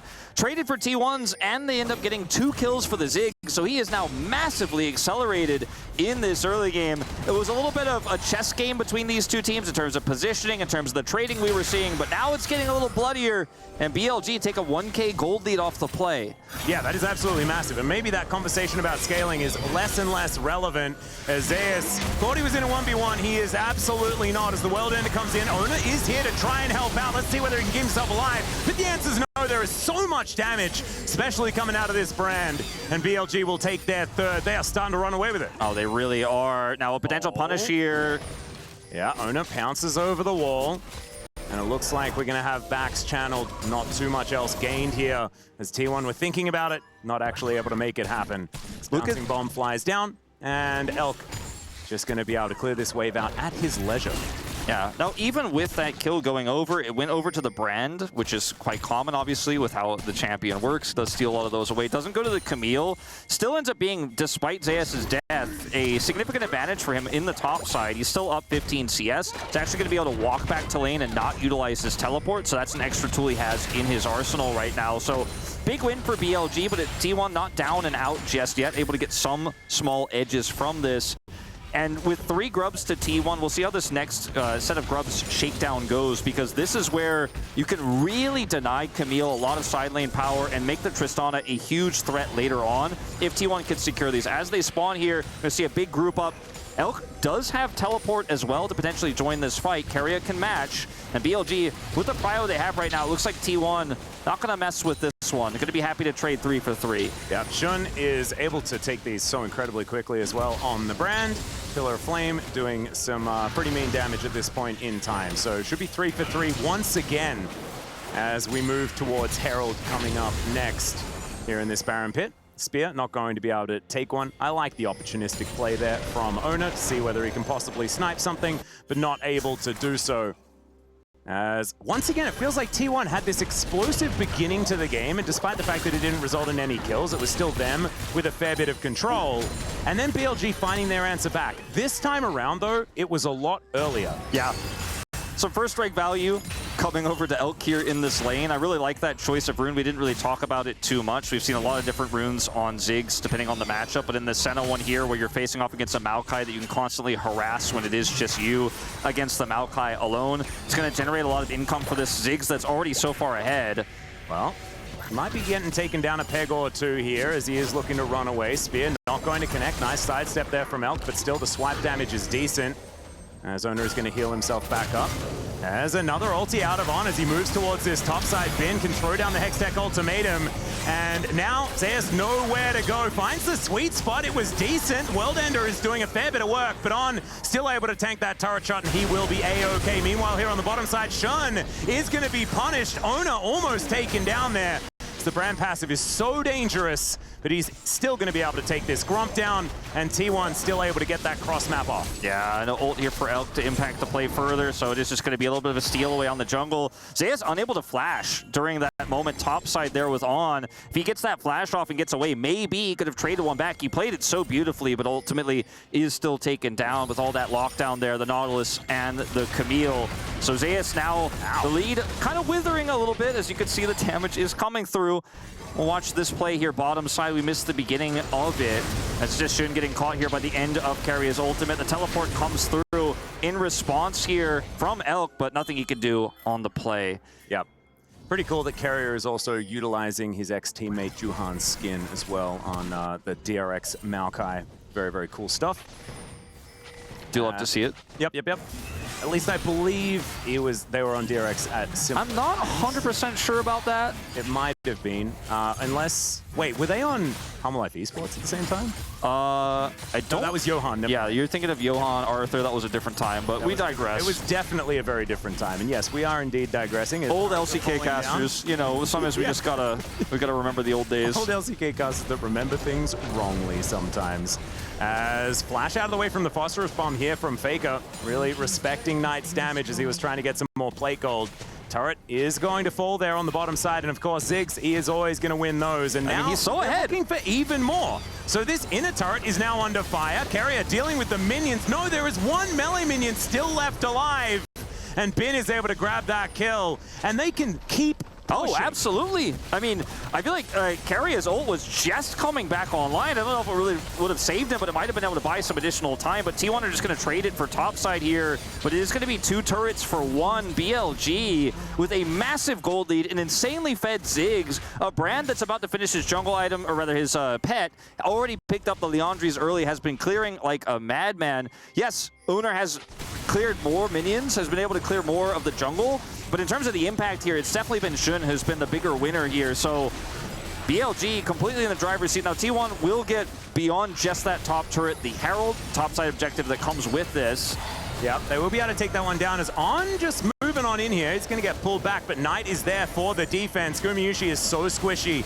Has to be very, very careful. Able to slink off into the mist and will be all right. But I thought that On might actually be a kill opportunity as Zeus sitting in this brush here.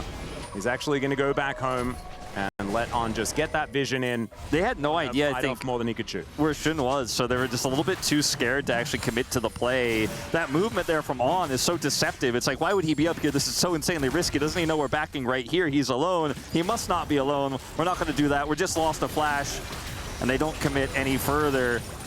The game here is still playable for T1, especially if we consider it's an Infernal Soul again in game 2. And if they can stack those up, they definitely have a really, really strong late game win condition. But this Ziggs, how ahead he is, how much he can impact sides, and also what he can do in a team fight burst-wise just before the fight even starts off. And then some of that burn from Leandries can win you an objective fight before it really even takes off, especially if we consider the engage here for T1 is relatively lackluster. They don't have an engaged jungler. The Maokai can help set up things, but he's not going to be the realistic, or rather the consistent engage that the Nautilus is going to be on the side of BLG. They've got the Camille as well, so definitely really liking the game state here for BLG.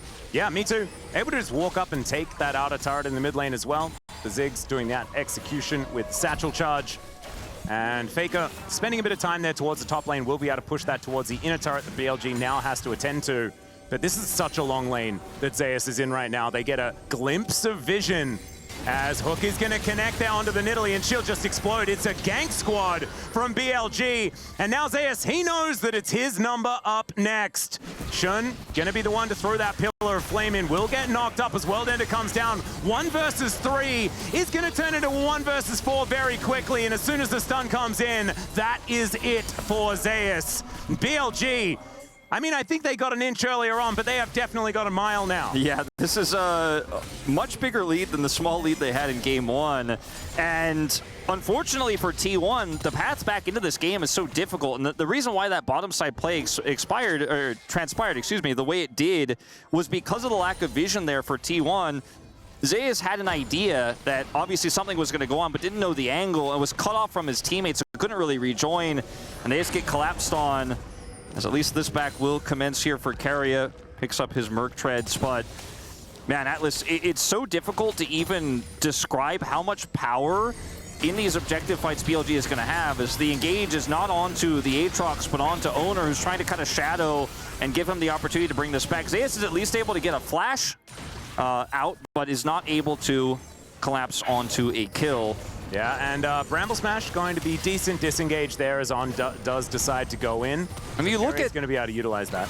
If you look at the items here, I mean, Senna obviously takes a long time to get online. She's, stacking up and starting to become a little bit more of a threat, but she's sitting on a, nearly completed item, whereas Elk is on 2, has both, some additional burst with his ultimate and poke, and with the prio that BLG have right now, this Drake spawns in 30 seconds.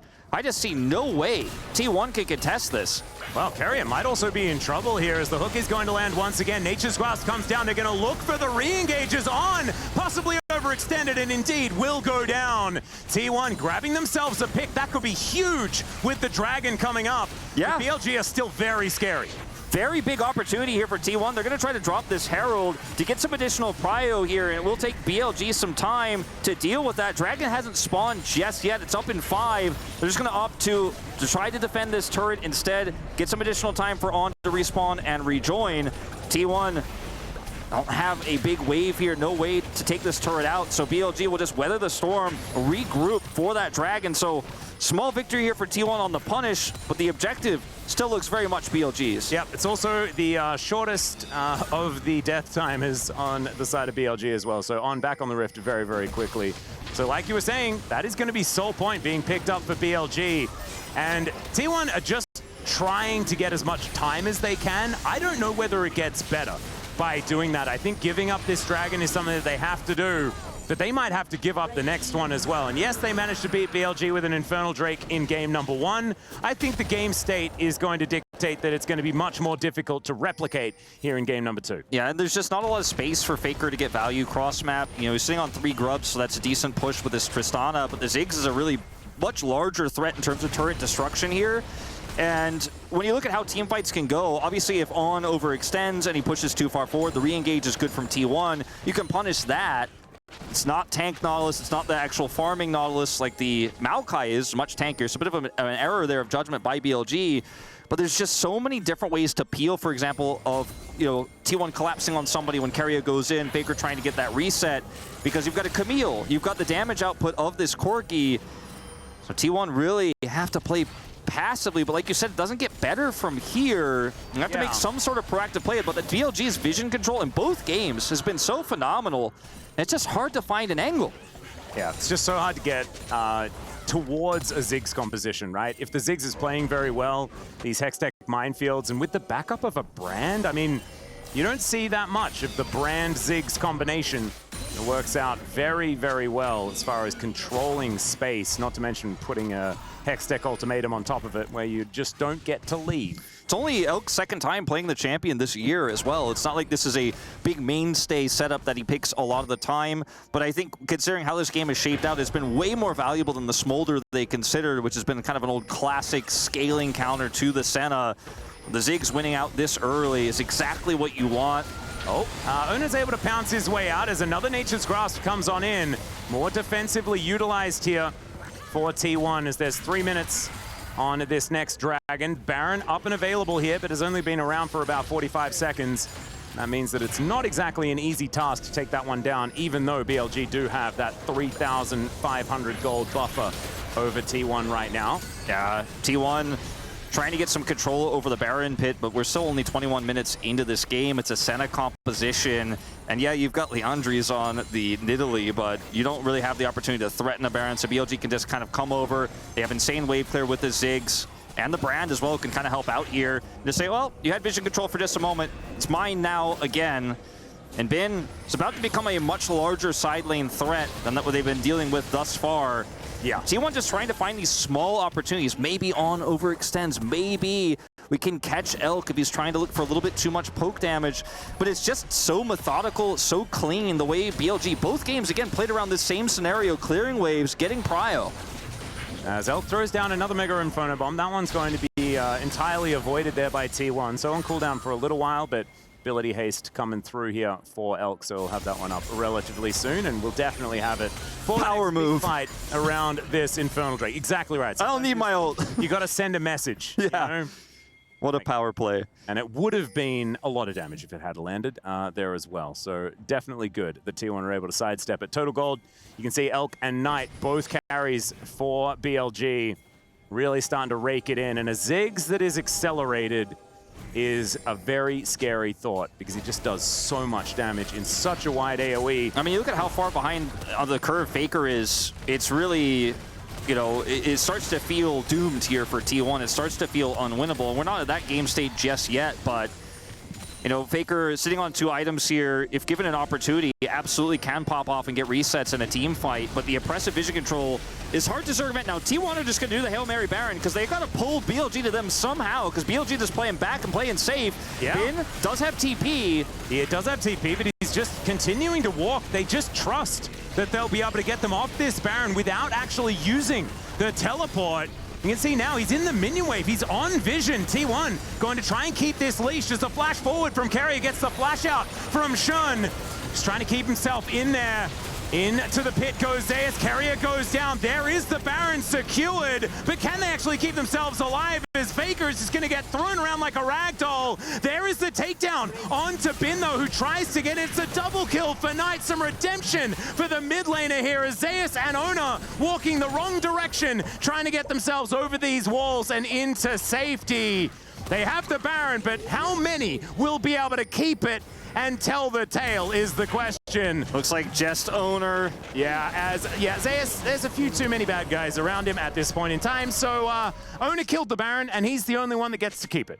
BLG played that so clean, constantly threatening the teleport, but wanting to keep it, because if you get T1 off that Baron without actually committing the Camille teleport, you also get more turret gold as well in the bottom lane. You probably open that one up.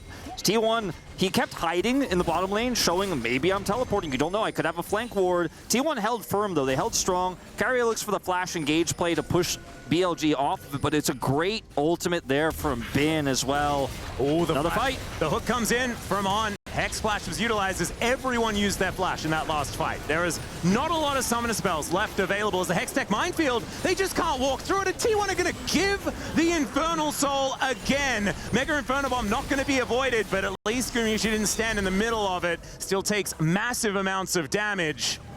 And so BLG, from strength to strength, and just incrementally this gold grab up and to the right for BLG.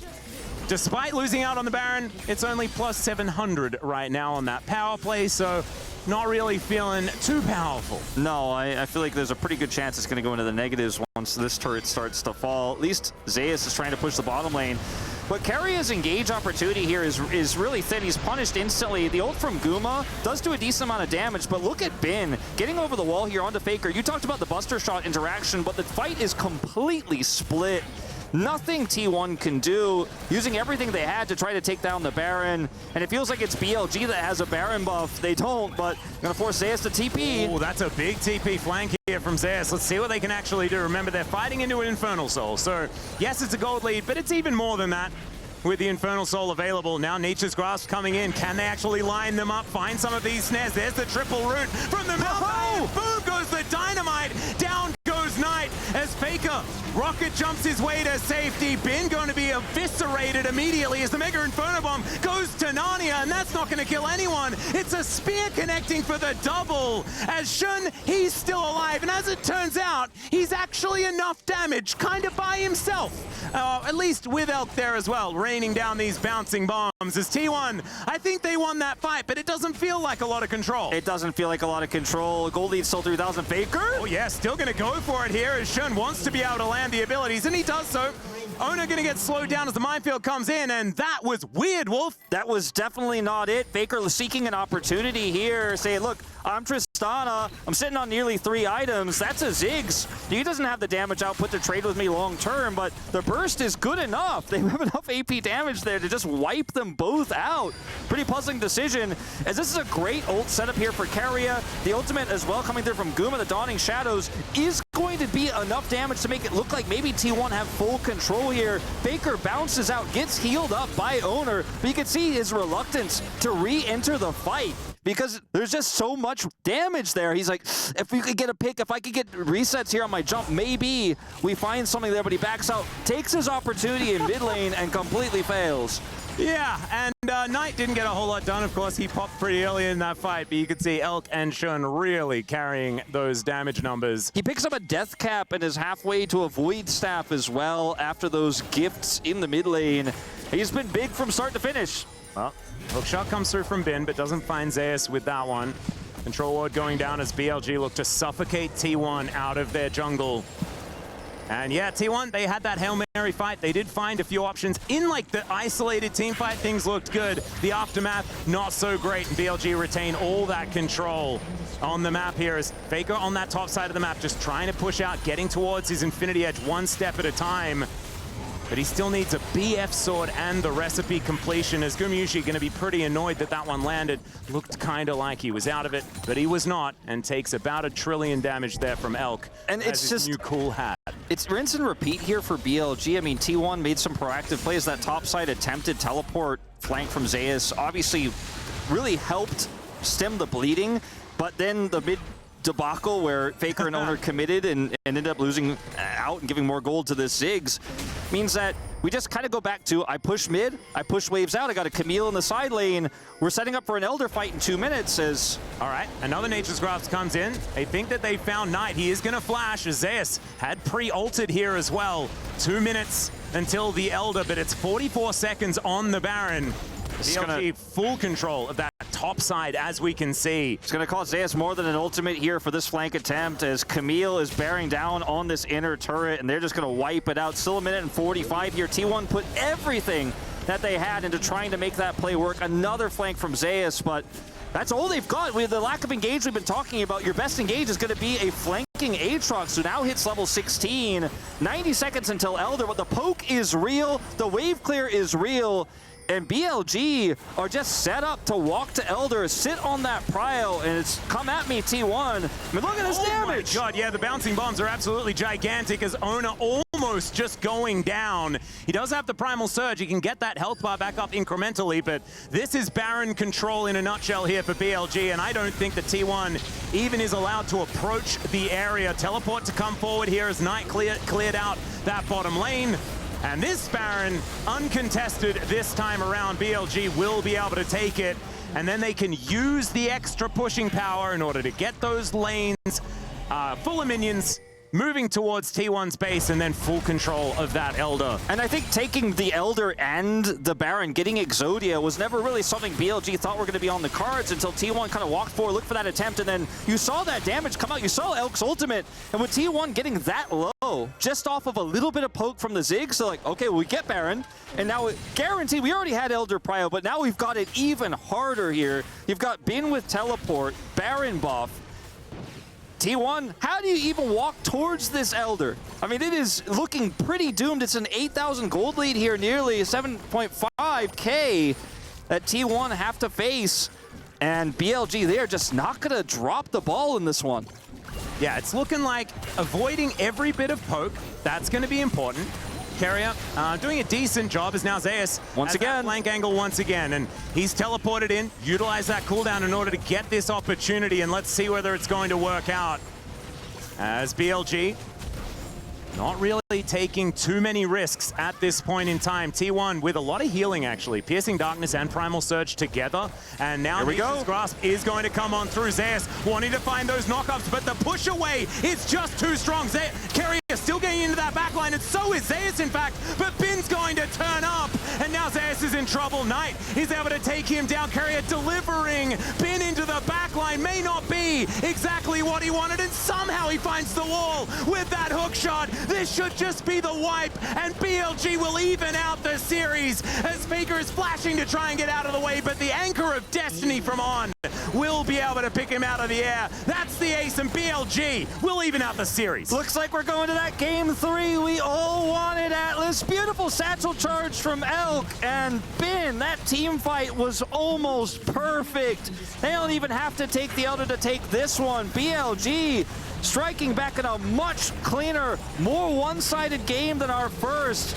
And we're going to the conclusive game 3 after this.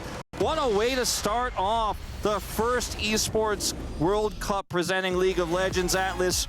And yeah, we saw the Ziggs get accelerated. It was out of control. They took full map control, insane wave clear to constantly have prio, and T1 just had no options. They tried, but they couldn't find the angle. Couldn't quite figure it out, but that means we're gifted with another game. We're going to go to a short break, and then we're going to hear from the boys of the studio about that game number 2.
Honor 200 series, the best portrait phone AI empowered.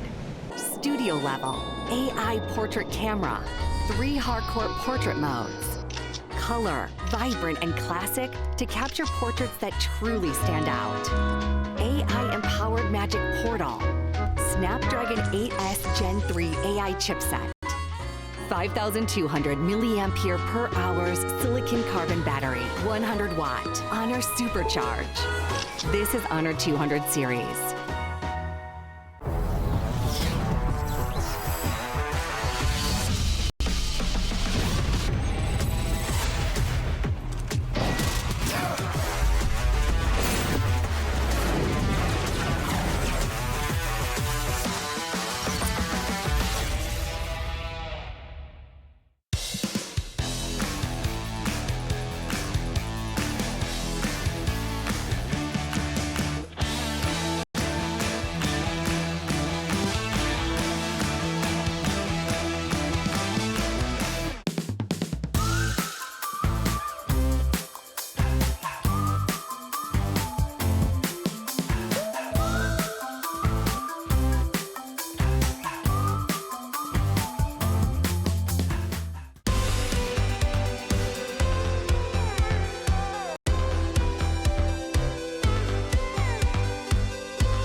After game number 2, it's all tied up, so it's do or die time for BLG and T1 after BLG take a decisive game number 2.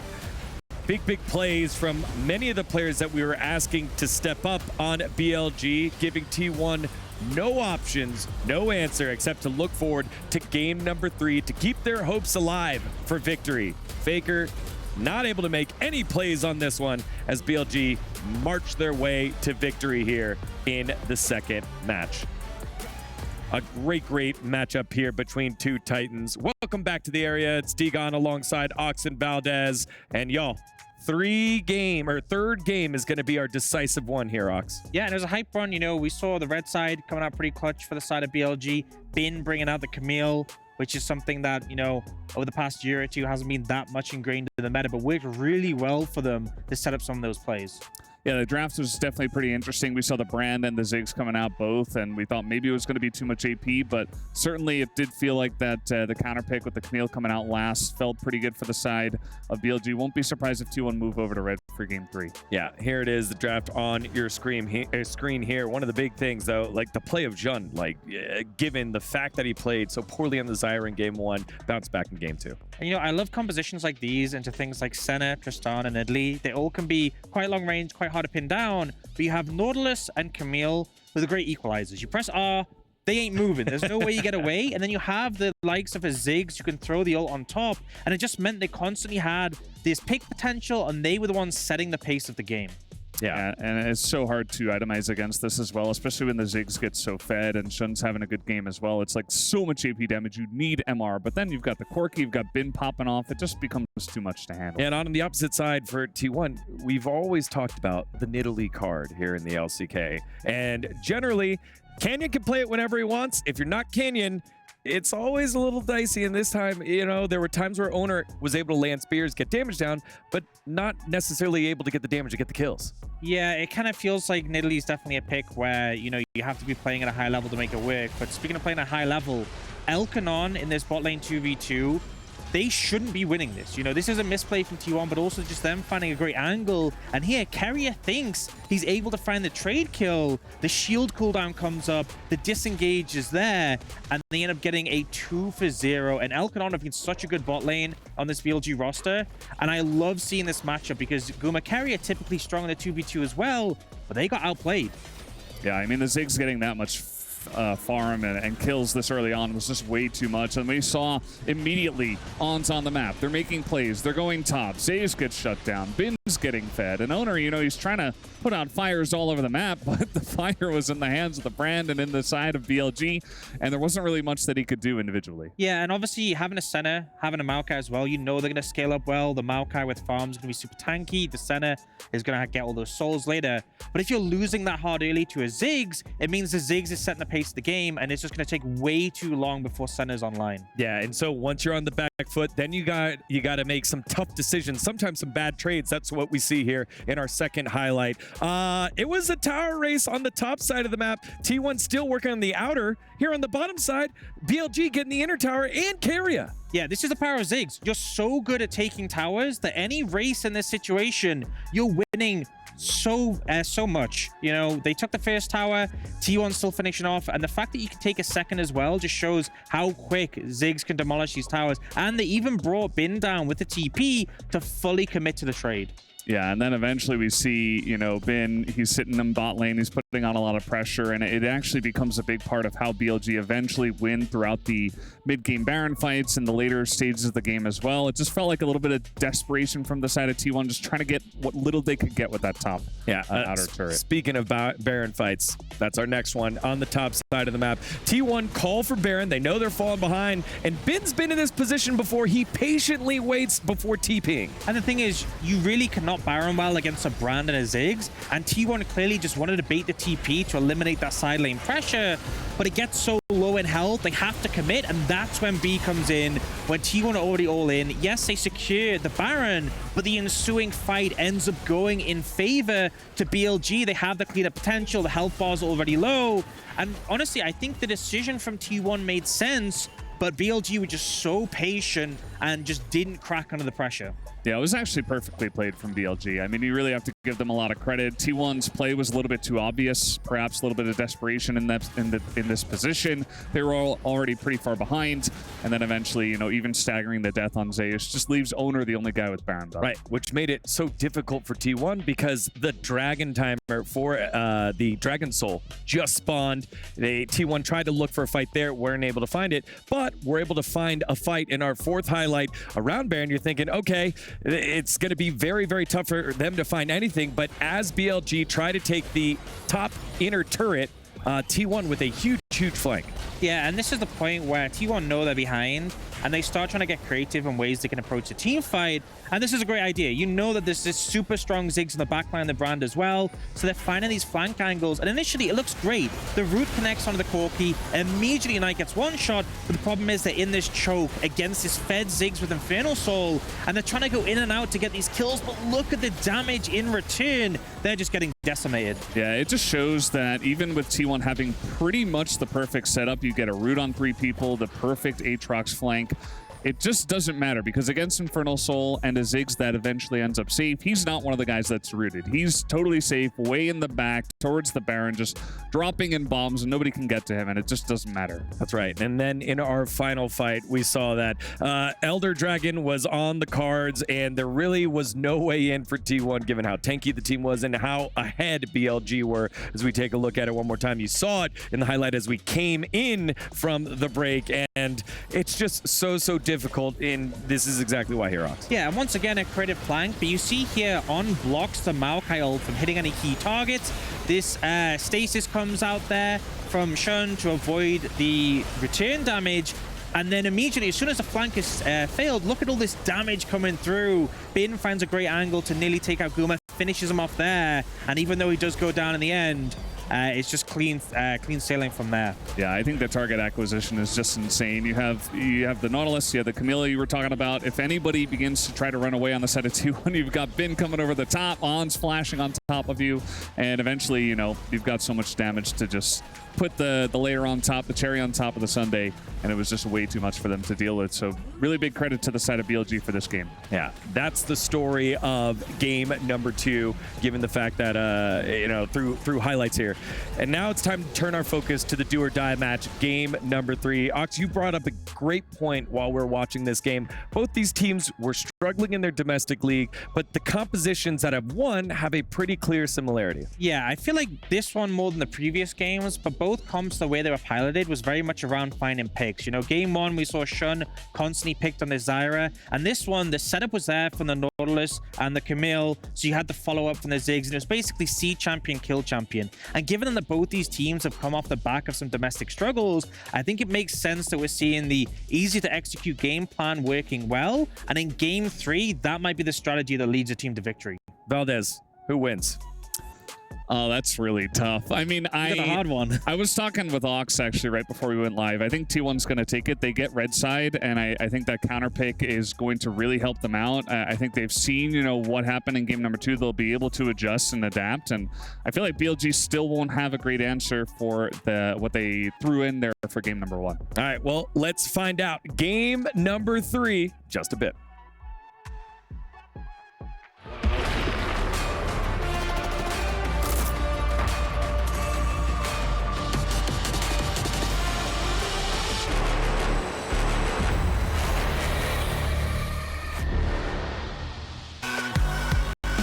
Nothing's gonna stop me now.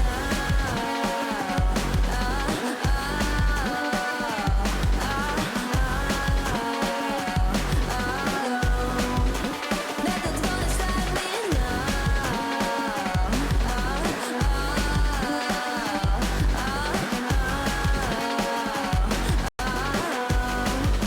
Nothing's gonna stop me now.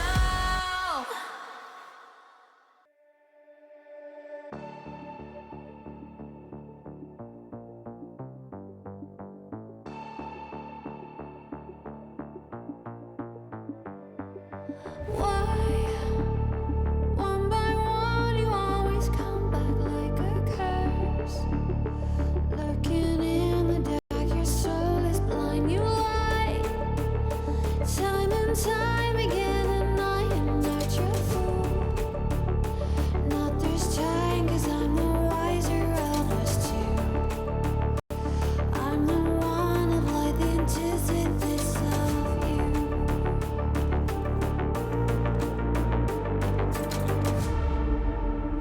If you shoot, I'll take you. If you run, I'll chase you. If you scream, I'll whisper. La-di-da-di-da-da-da. This is all you ever wanted. Take it all, you deserve it. This is how we're gonna end it. La-di-da-di-da-da. Take it all, you deserve it. Take it all, you deserve it. Giving back the freedom you want to destroy. And my power's way too strong for you, so try. 'Cause you can't dominate and nor will you survive. And not this time, 'cause I'm the wiser of us two. I'm the one of life, antithesis of you. The fire in my heart will only grow. If you shut the gates, I'll burn them down. I am 1,000 steps ahead of you. You'll see soon.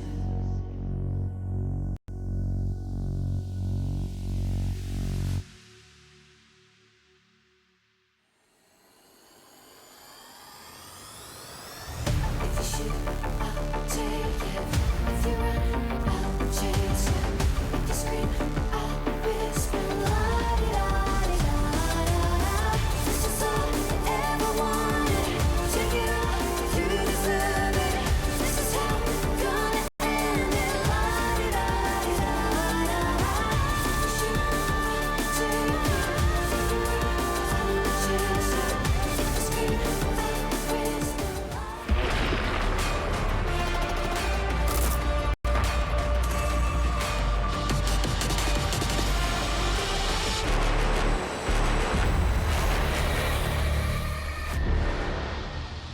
You to take off. I'll be back in time. Oh, sorry.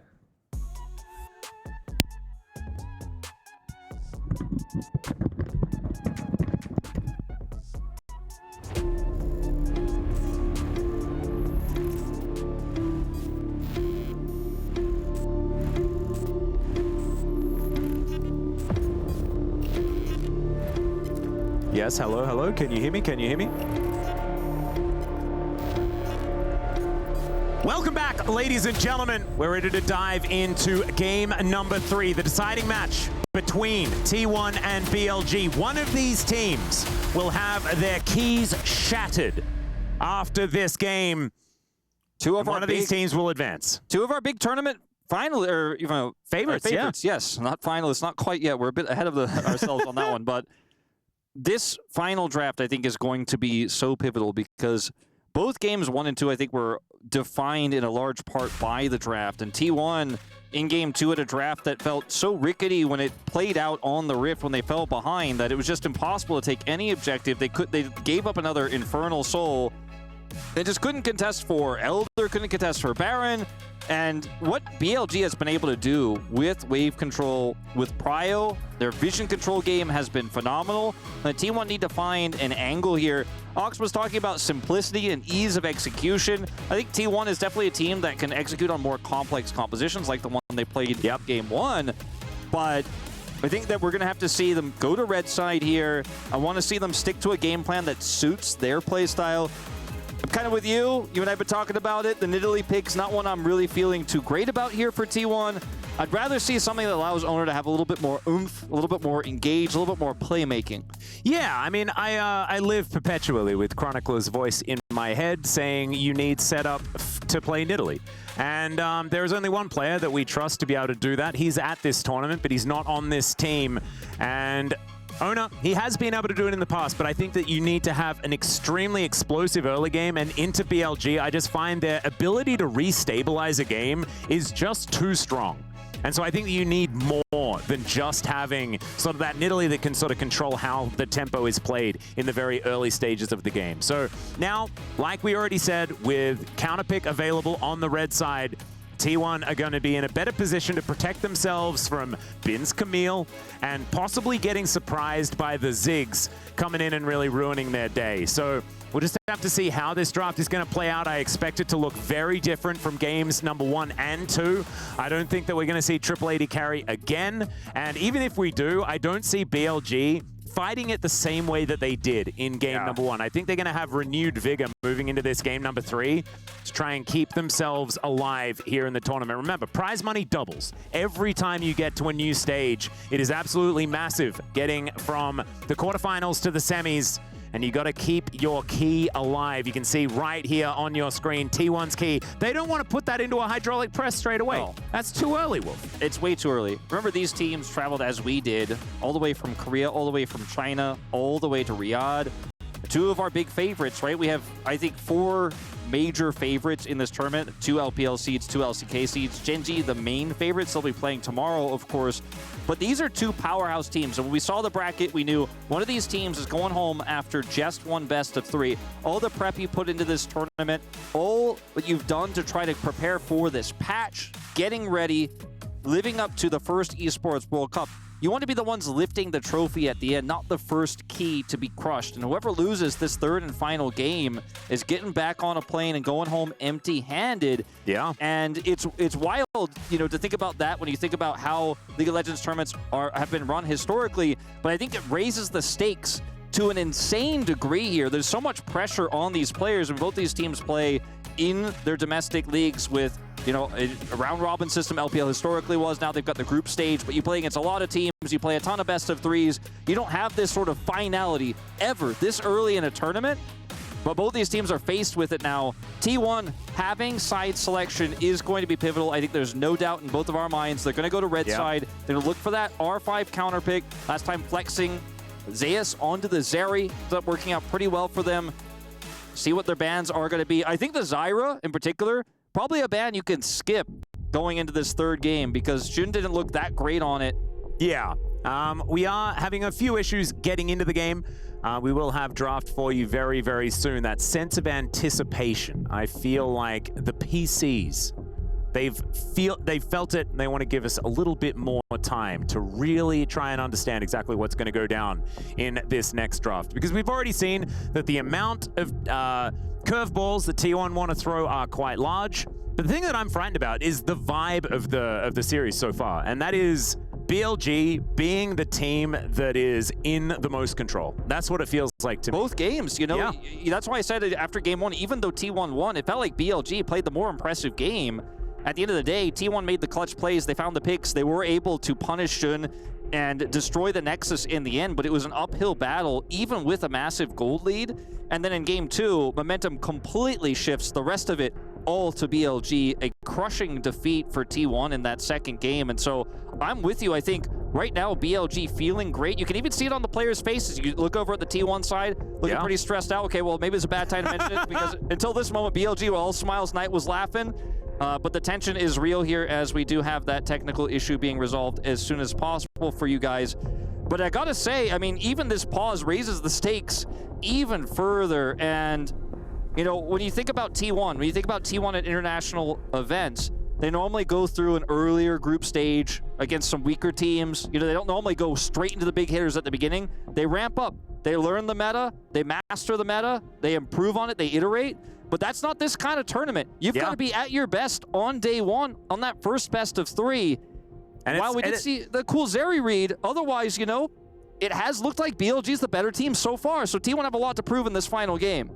Yeah, and I think that like T1 meeting BLG here in the first series of the tournament as well is really rough for them, right? Like I think that they would have liked to have had a little bit more of a run-up, a little bit more of a warm-up than jumping straight into the fire against the team that eliminated them only a little while ago, right? Like it's a very recent memory as Faker going for one of his longer reboots that we have seen. Of course, does this before every single game, has a little bit of time to meditate, and this time he's afforded a few extra minutes in order to make sure that he's completely ready to go. Zeus looking like he is ready to jump onto the Rift as soon as he possibly can, and hopefully we will have everything sorted out and ready to go as soon as we possibly can as well. Indeed. It has been a pleasure to see the awesome crowd we've had here as well for our League of Legends here at EWC. You know, pretty loud as well, especially when we had our walkouts earlier. Cheering for every team. I think, you know, in this tournament, there's obviously no local representative for League of Legends, so I think fans kind of picking their favorites. Some of the fans going for the European squads, some even cheering for North America. Obviously T1, BLG, and Top, I think being the most popular teams, of course, given their international success. And Gen G have some really cool new jerseys as well, so I imagine picking up some extra fans there. No doubt. I mean, defending MSI champions too, so it has been rad. Yeah, I'd agree.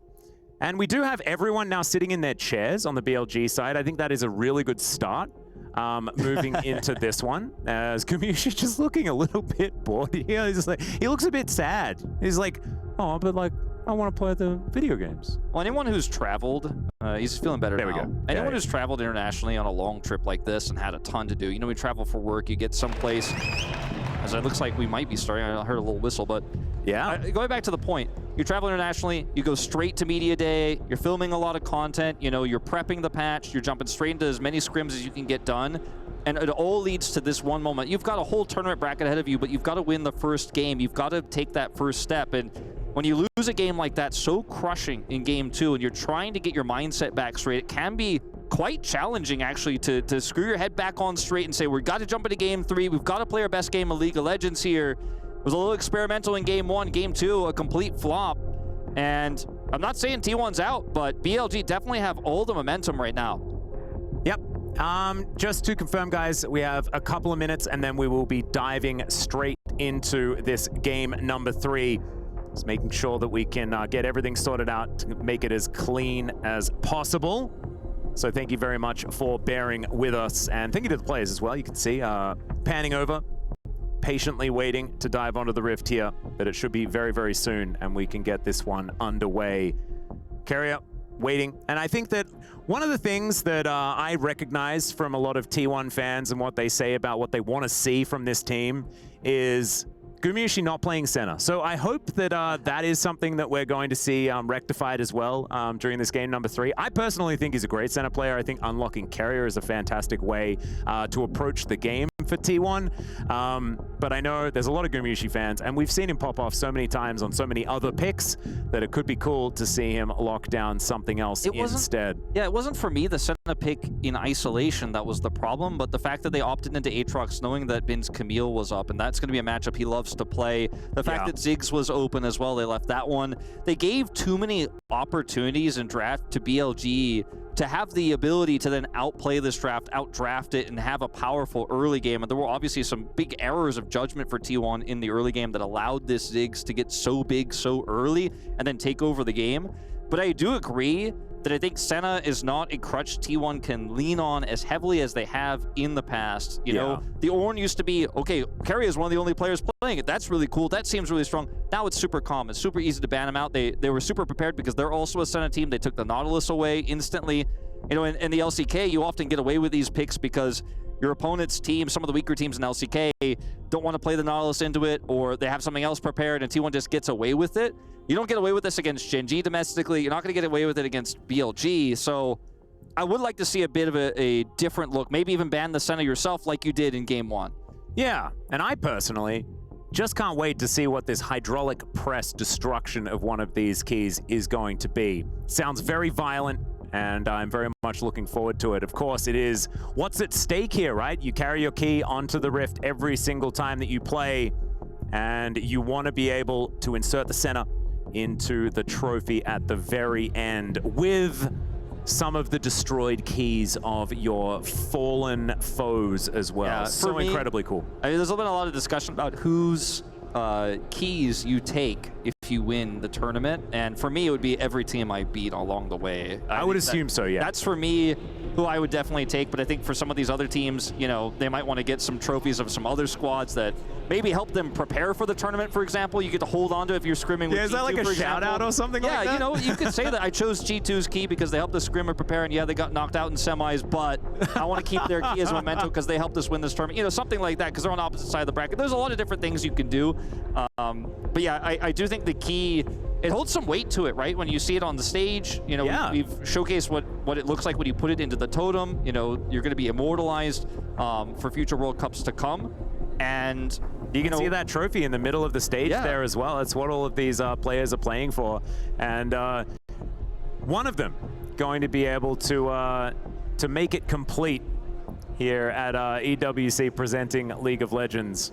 We'll see which team it's going to be. And one of these teams could be the ones. That's if we ever get through this technical pause, which I think will be concluding. It clearly says it's finished shortly, Atlas. Oh, yeah, sorry. I you know, I struggle with reading comprehension. So, you know, the format of this tournament is quite unique, and I've heard a lot of people saying, you know, it's best of threes. My favorite team might get eliminated early. I don't like that. I want to see my team play more games. But I think you can really feel it in this series. Our very first series went to game 3. The momentum's against T1. T1, arguably the most popular team in the world, most popular team in this tournament for sure, even though Gen G is defending MSI champions. T1's legacy cannot be overstated, and you could feel the tension as this pause goes forward. I mean, for me, I'm getting not hyped by the pause, but hyped by the tension that's building, right? We'll throw it over to Kitty. Super excited. Sir, I wanted to ask, who are you supporting today? T1. T1. Who are you supporting in terms of players specifically? Previously, it's a Faker. Yeah, Faker, go.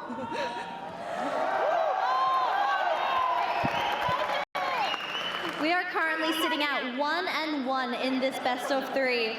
So, how are we feeling? Because it's tied. Yeah, I feel really excited to see Faker face to face. It's my first time. Yeah, I really appreciate it. I have the chance to be here. Yeah. That's awesome. And of course, for the deciding match, do you have any specific champions that you would like to see? Like FaZe? Like FaZe or Riz? Rise, a Faker classic. Well, thank you so much for joining the interview. And can we, for the final thing, say T1 fighting? T1 fighting! Faker, go! Faker, go! T1, go!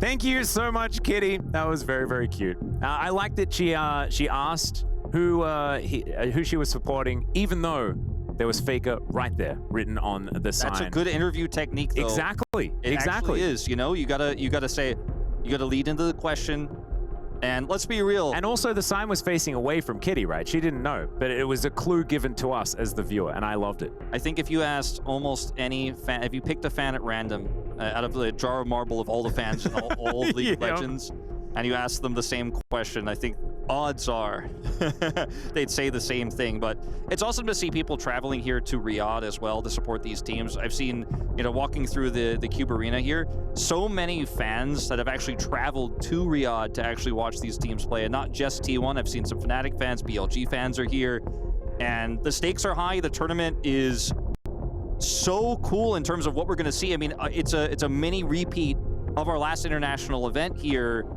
Yep. And, I was leading into it before Kitty came on. The single elimination tournament, I live for these moments where one team's key is going to get crushed. It's all down to this. There's no second chance. There's no extra life. And we're gonna just be eliminating teams every single best of 3. Day. Like that, twice a day. Yeah, right. It's a lot. It is absolutely a lot. And then we'll have our top 4 that will be coming after tomorrow's matches, and we'll be able to see whether it's entire regions that are going to get eliminated, whether we're going to have a representative from each moving forward, or whether it is going to be only a couple of them that will make their way in, because there's a chance that we get all China versus Europe coming up immediately after this. It could be Korea versus North America. Like, you never know what's going to happen. Or it can be one representative from every single region making it through to those semifinals. And that's the other side of the coin on that is, like you say, we could have, after tomorrow, no Korean teams left in the tournament, or no Chinese teams left in the tournament, no North American teams, etc. So your entire region could be eliminated after just 2 days of play. So, the way this bracket shaped up, love it or hate it, it's what we've got. And, BLG versus T1 has been delivering on the hype for our first series here. And the fact that we get a 3-game series moving into our very first game here at EWC is absolutely fantastic. Feels like a bit of a treat here. And T1, BLG, we'll see which one is actually going to be able to win as we get ready to dive into headsets this next back one. On. Yep, headsets back on. Always getting closer when you see that, you have to think. Yep. And it seems like we are trying to make sure that all of the audio between the players, coaches, and refs is working out just fine. And it looks like we're doing some tests, trying to get it done. Bit of a smile on Faker's face there as well. And you can see not too much tension here for the players as we look to get into game number 3 as soon as we possibly can. As soon as we possibly can. You and I are no strangers to long pauses. We've done a pause or 2 in our time. Yeah, together many as well. Apart as well, across multiple esports. Majority of them are at Esports World Cup broadly here, actually. I mean, it is really difficult to run these sort of offline events as well, because you're all on new equipment, different equipment, stuff's all having to work in tandem, and you don't get that much time to make sure that all of the kinks are ironed out. When you imagine how many games we're running here, how many stages we have here as well. The vehicle of esports, as In Control once put it, sometimes you do have to make sure it's all running smoothly. Exactly. Shout out to one of the GOATs. Yeah, one of the GOATs for sure. We got a GOAT on the stage. Indeed. His tournament life on the line. The player who Kangas gave the biggest announcement to is deserved. I love those introductions, by the way, man. I love them. I kind of, I'm a little bit sad that our weddings have already happened, because we could have got Kangas there to hype us up as you're walking down the aisle. I'll recommend him for my next friend that gets married. Yeah, I think that's definitely going to have to happen. I assume he's willing to travel, which for us, he'd probably have to, as we are getting very, very close. But first, we are going to throw over to Kangas, who's waiting alongside.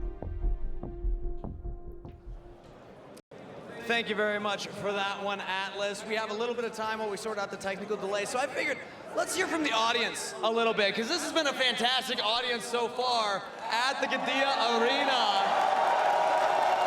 And I know that you know who you're cheering for, but I want you to prove it. We're going to start off with one team, okay? I need you to say this with me.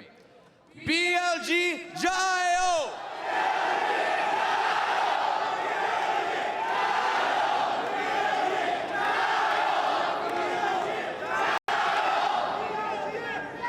That's not bad. That's not bad. But we do have another fan base here that I've been hearing throughout the day. And I want to hear from them. And we actually have Fancy somewhere over there to ask them how they're feeling. Fancy, how are the T1 fans feeling? Honestly, everyone is cheering for T1, and everyone is excited to see Faker and everyone from the roster play on this stage. Keep in mind, this is a tiebreaker. Whoever loses this match will not continue in the tournament, and whoever wins will move on to the semi-final. So, right now, all we have to do is cheer for T1 to make sure that they win this match. So let's hear it from the crowd. T1 fighting! T1 fighting! T1 fighting!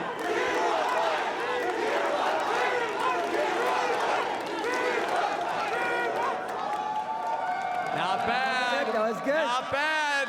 But I gotta say, I don't think we have a definitive winner yet, because at the end of the day, it's who cheers loudest for the team that they're supporting.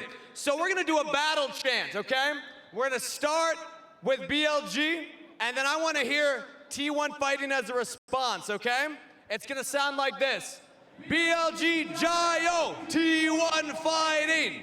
Let's do it. We all get it? All right. Everyone on board? Now, if you're cheering for one of these teams, make some noise, because this is determining who's got more fans in the arena.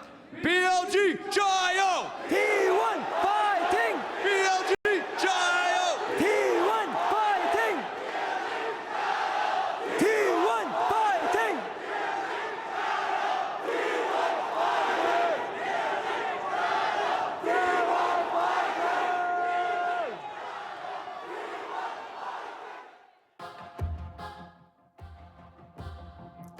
Thank you so much, Kangas and Fancy, for that one.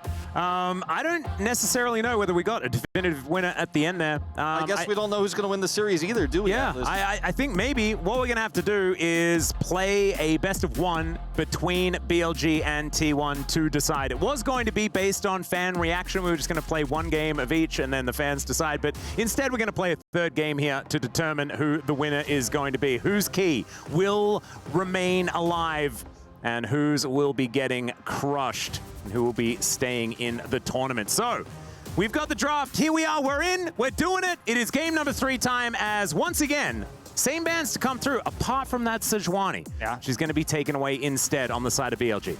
The Senna ban I was calling for, you and I were discussing, is going to come through here on red side. We'll see what that final ban here for T1 will end up being. Again, the Zyra, not a huge issue here necessarily. You know, they had problems with it in the early game, but they were able to circumvent it. This is a ban I'd rather see. And oh, yeah. The Camille was so pivotal in setting up some of those fights, locking Faker down on Baron, and is once again going to be Knight going over to the Corki. Let's see what T1 have in mind this time around. I think the Tristana obviously is a given, but this time, as you mentioned, Owner won't be able to go back to the Sejuani. Looks like they're going to take the Zyra away themselves here from Xun.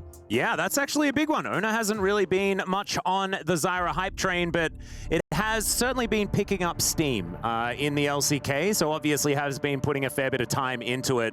Xun, just wondering what his flavor of AP damage is going to be, cycling through quite a few options before he does decide, and we'll see what it is going to be, as Xun's Nidalee is pretty famous, and this time around, there is a Renekton that they could pick up alongside it. We'll see whether they do go for the old favorite.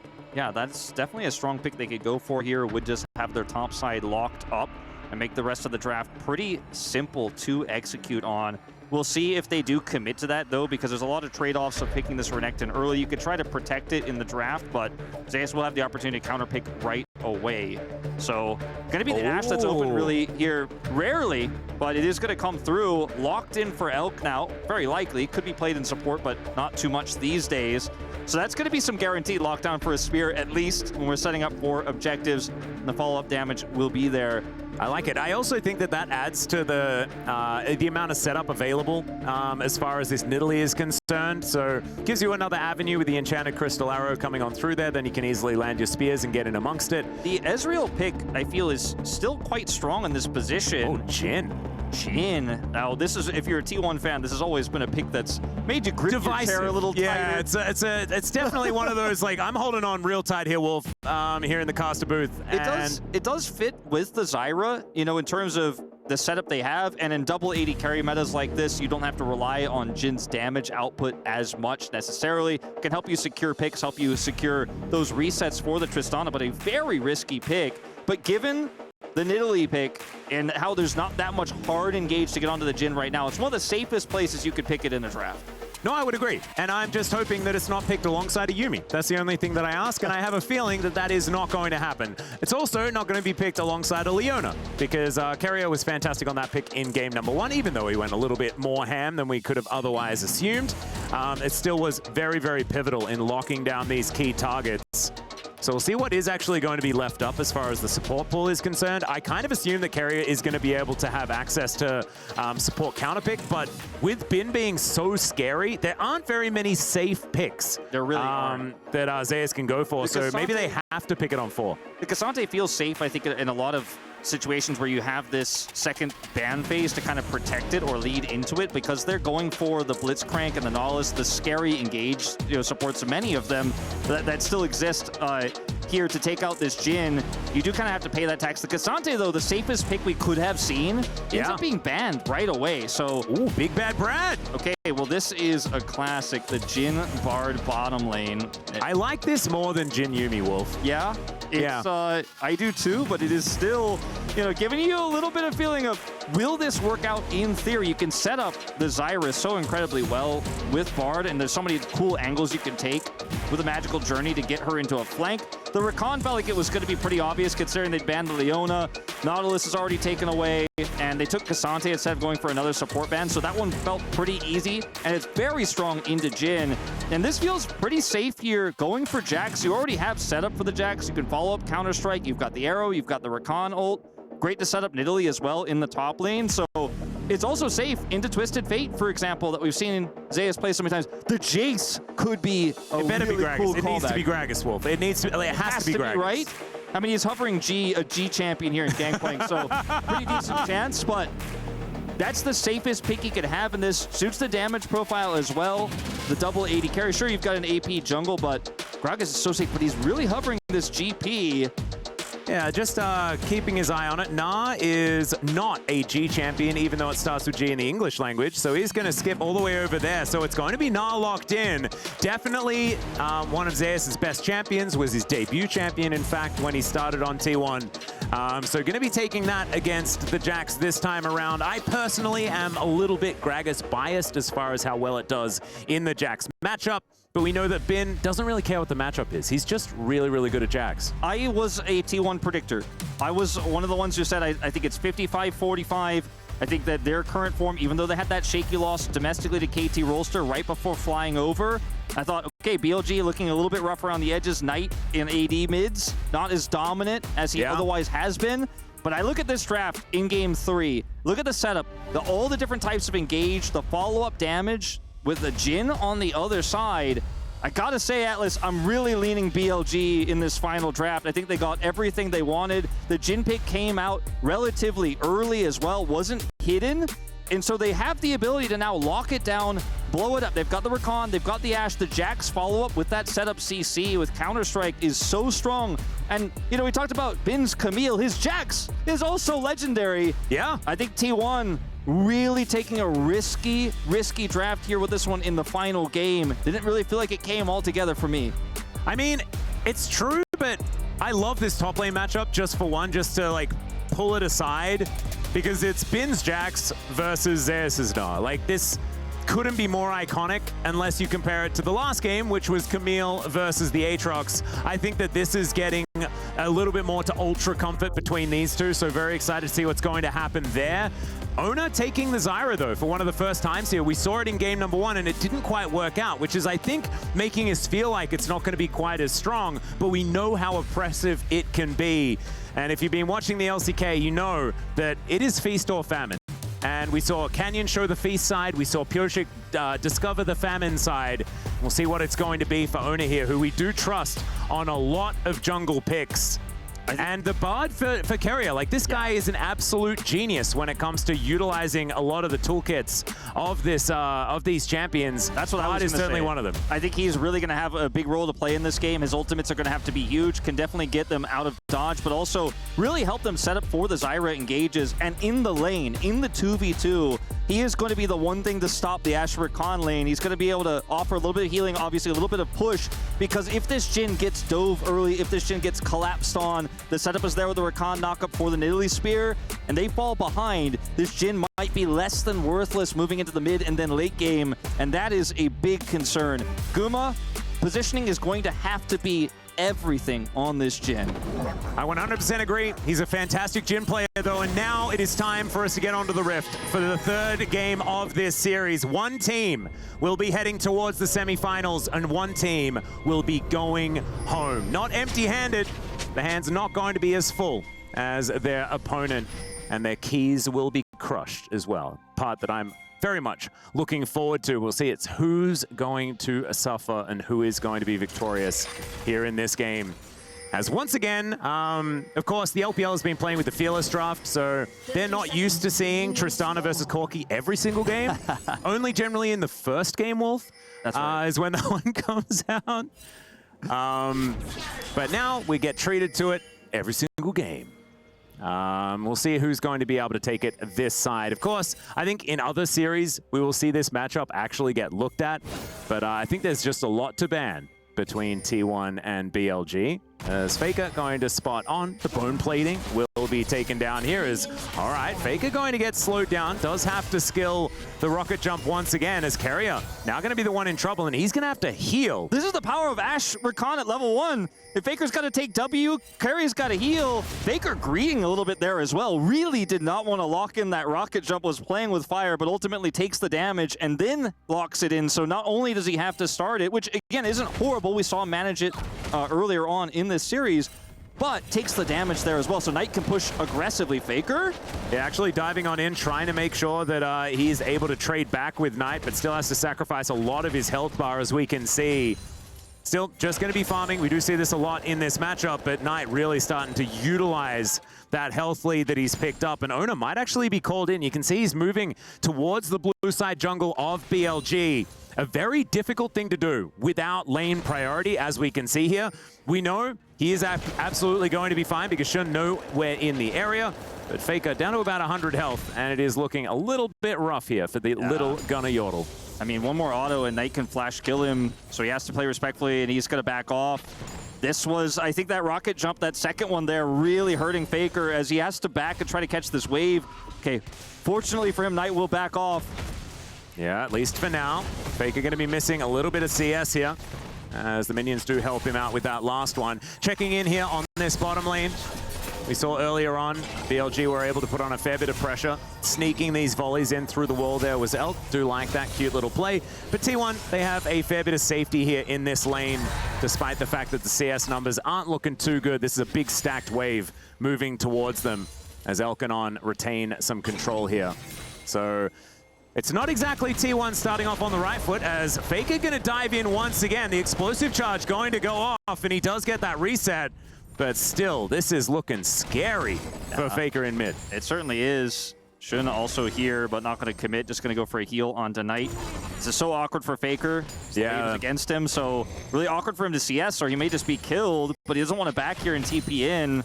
It'd be an awful scenario. So, you know, he's not down and out, but it's a huge edge here that Knight holds. So we're going to fight over Gromp. Yep, Keria moving in. That is going to be T1 securing the Gromp. As the grasping roots come on down as well, Shun able to grab the blue buff for himself, of course. Ona was able to steal his away, so it is going to be a 1-for-1 as far as those blues are concerned. But still, would have liked to get that 3-buff start there for Ona if it was possible.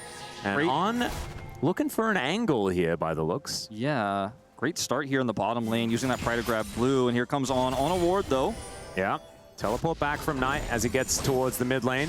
That picture-in-picture is Shun going to collect some shellfish for himself. That's going to be a double scuttle for the Nidalee. And yeah, scuttles definitely have some of the best mechanics as far as avoiding skill shots. So understandable that he's not going to be able to find that spear, as the popcorn chicken will be taken down there. Shun comes in to try and grab a couple, but Owner eats pretty quickly, and so he's going to be able to secure the majority. As here on the bottom side of the map, I'm just talking forever because there is just action all over the place. Elkanon taking a fair bit of damage as Magical Journey gets Carrier out of there. Meep Slap working out, and then not going to be responded to because he has that ability to move. So T1 able to answer back quite well, and this is an isolated 2v2 once again. They know what happened last time.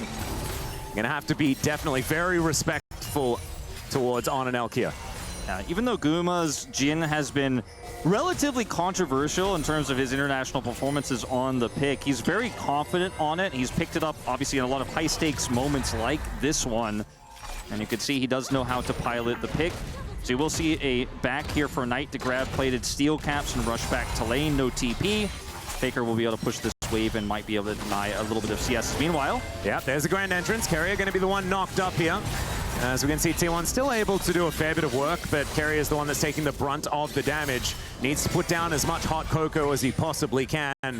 Keep them in this, but they're running out of mana down here. Carrier looking for that reset first. We'll leave that cup for Gumyushi as it is filled right there. And now Counter-Strike going to come on through. Zeus able to hop his way out of it. And here on the top side, it is once again Zeus with a lane lead. We'll just have to see what Bin's going to be able to do as this game goes on, because we know from last game and from just Bin in general that it is never a good idea to count him out. No, I mean, Zeus has the range advantage in this matchup. He obviously has... There's also a huge wave, so... huge wave, level 6. Not be that much of a lead. Had Meganar. Like, Bin can't really do much here alone, and Zeus gonna try to push him in with the last bit of that, but very scary prospect under the turret. Not quite able to get the plate, but the range advantage here in this matchup... Is the plate going to go down? Yeah, the plate goes down without Zeus actually being there, so that's kind of big here for BLG. Definitely a big deny there, as he just doesn't get the advantages he was looking for on that play. Now we're going to fight for grubs. Yep, first grub going to be taken here for Shun. That's all he really wants. Majority of the experience going to be available there. Spear is going to connect onto Carrier as Faker's taking matters into his own hands. Explosive charge onto Knight there. He does have the reset in hand as the Buster Shot gets the Corki out of there. Magical Journey from Carrier isn't exactly the greatest as he wants to find the Cosmic Binding. Doesn't get it as the Battle Dance is going to be there for On. And BLG still just looking for these spears, looking for the opportunity to go all in, but not actually pulling the trigger fully. Oh, you can see this game is just on such a knife's edge right now. Every single exchange is so close to being swinging to one side's favor, but it is going to be the grubs that do go over to BLG. On and Shun are going to be able to take all three of these for a Jax, who's now proxying, as he was able to get a ton of prio up there top side. Feels fantastic. As Owner is going to come over here and shadow Faker. Yeah, there's the grand entrance. Faker gets out of it as the Grasping Roots connect onto On, but it's not going to do too much. Got to stop saying onto On, Wolf. That's it's a difficult one. As now, a little bit of a look towards the Dragon as the Flash Cosmic Binding's going to connect. Gumyushi trying to hold him in place, and now the curtains have been called. Shun going to get slowed down there as On. He's his big target. Fourth bullet is going to connect as the arrow sails by. It looks fantastic, doesn't do a whole lot. As T1 also not able to grab their prize as well, but they'll get themselves a Rift Scuttler, and that's at least something. Crazy no flash is used from BLG despite Carrier looking for the play. On blocks the follow-up. Get down, Mr. President, as Elk looking for the 1v1. Yeah, Gumyushi able to get into the fog of war there, into the brush. And now Carrier making his way down. Elk playing very aggressively. Dancing Grenade, fair bit of damage, is not able to keep him in place there.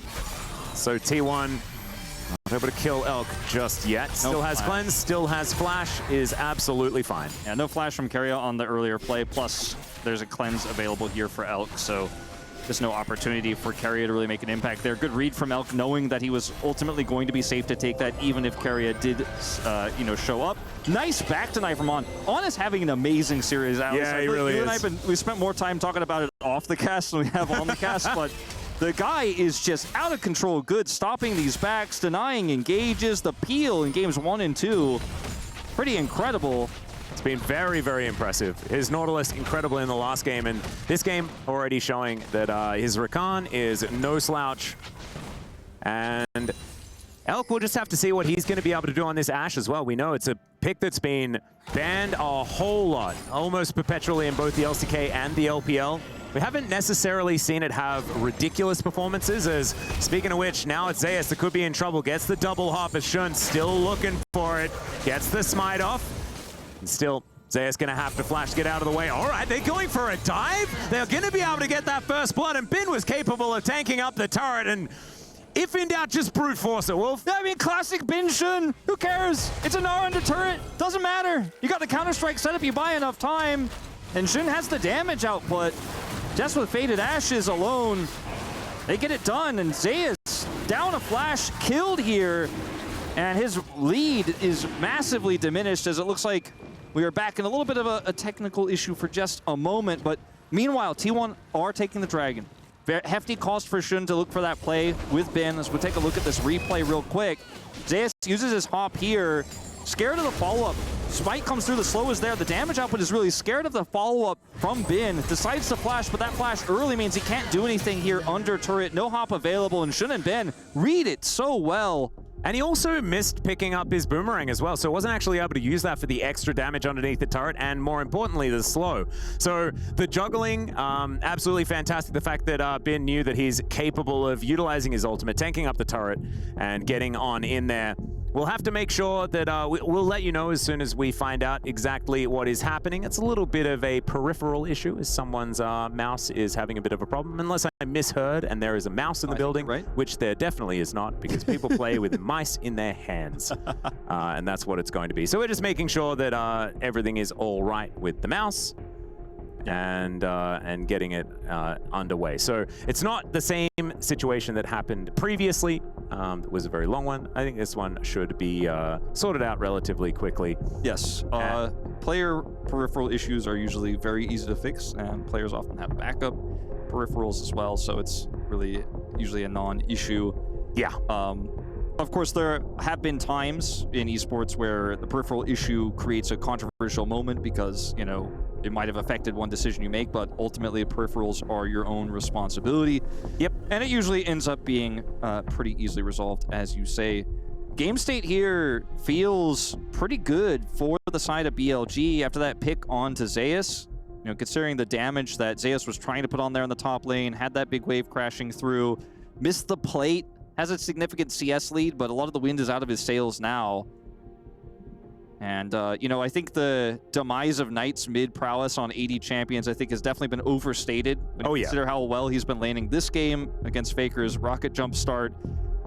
And Faker has looked a little bit shaky as far as the performance in the early game is concerned, but we know Tristana can really ramp things up as you get further on into the game. We'll see whether T1 can hold themselves in it this time, because we need to see like a control of areas, right, with this composition. It's something that BLG had huge advantage in game number 2, and now it's T1's turn to try and utilize that with the Zyra, with all these plants, and also with the Jhin, with the Deadly Flourish, locking players down, as well as having the Bard there to isolate certain champions on the enemy team. And it's no shade to Owner, but I feel like he hasn't had the impact on this Zyra just yet that we often see from players like Canyon, that we've seen from Shun, for example.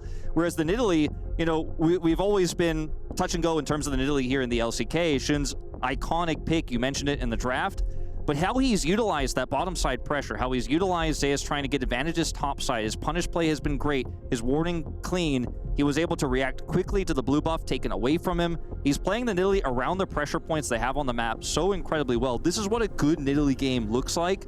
He is really showcasing what the potential of this pick is.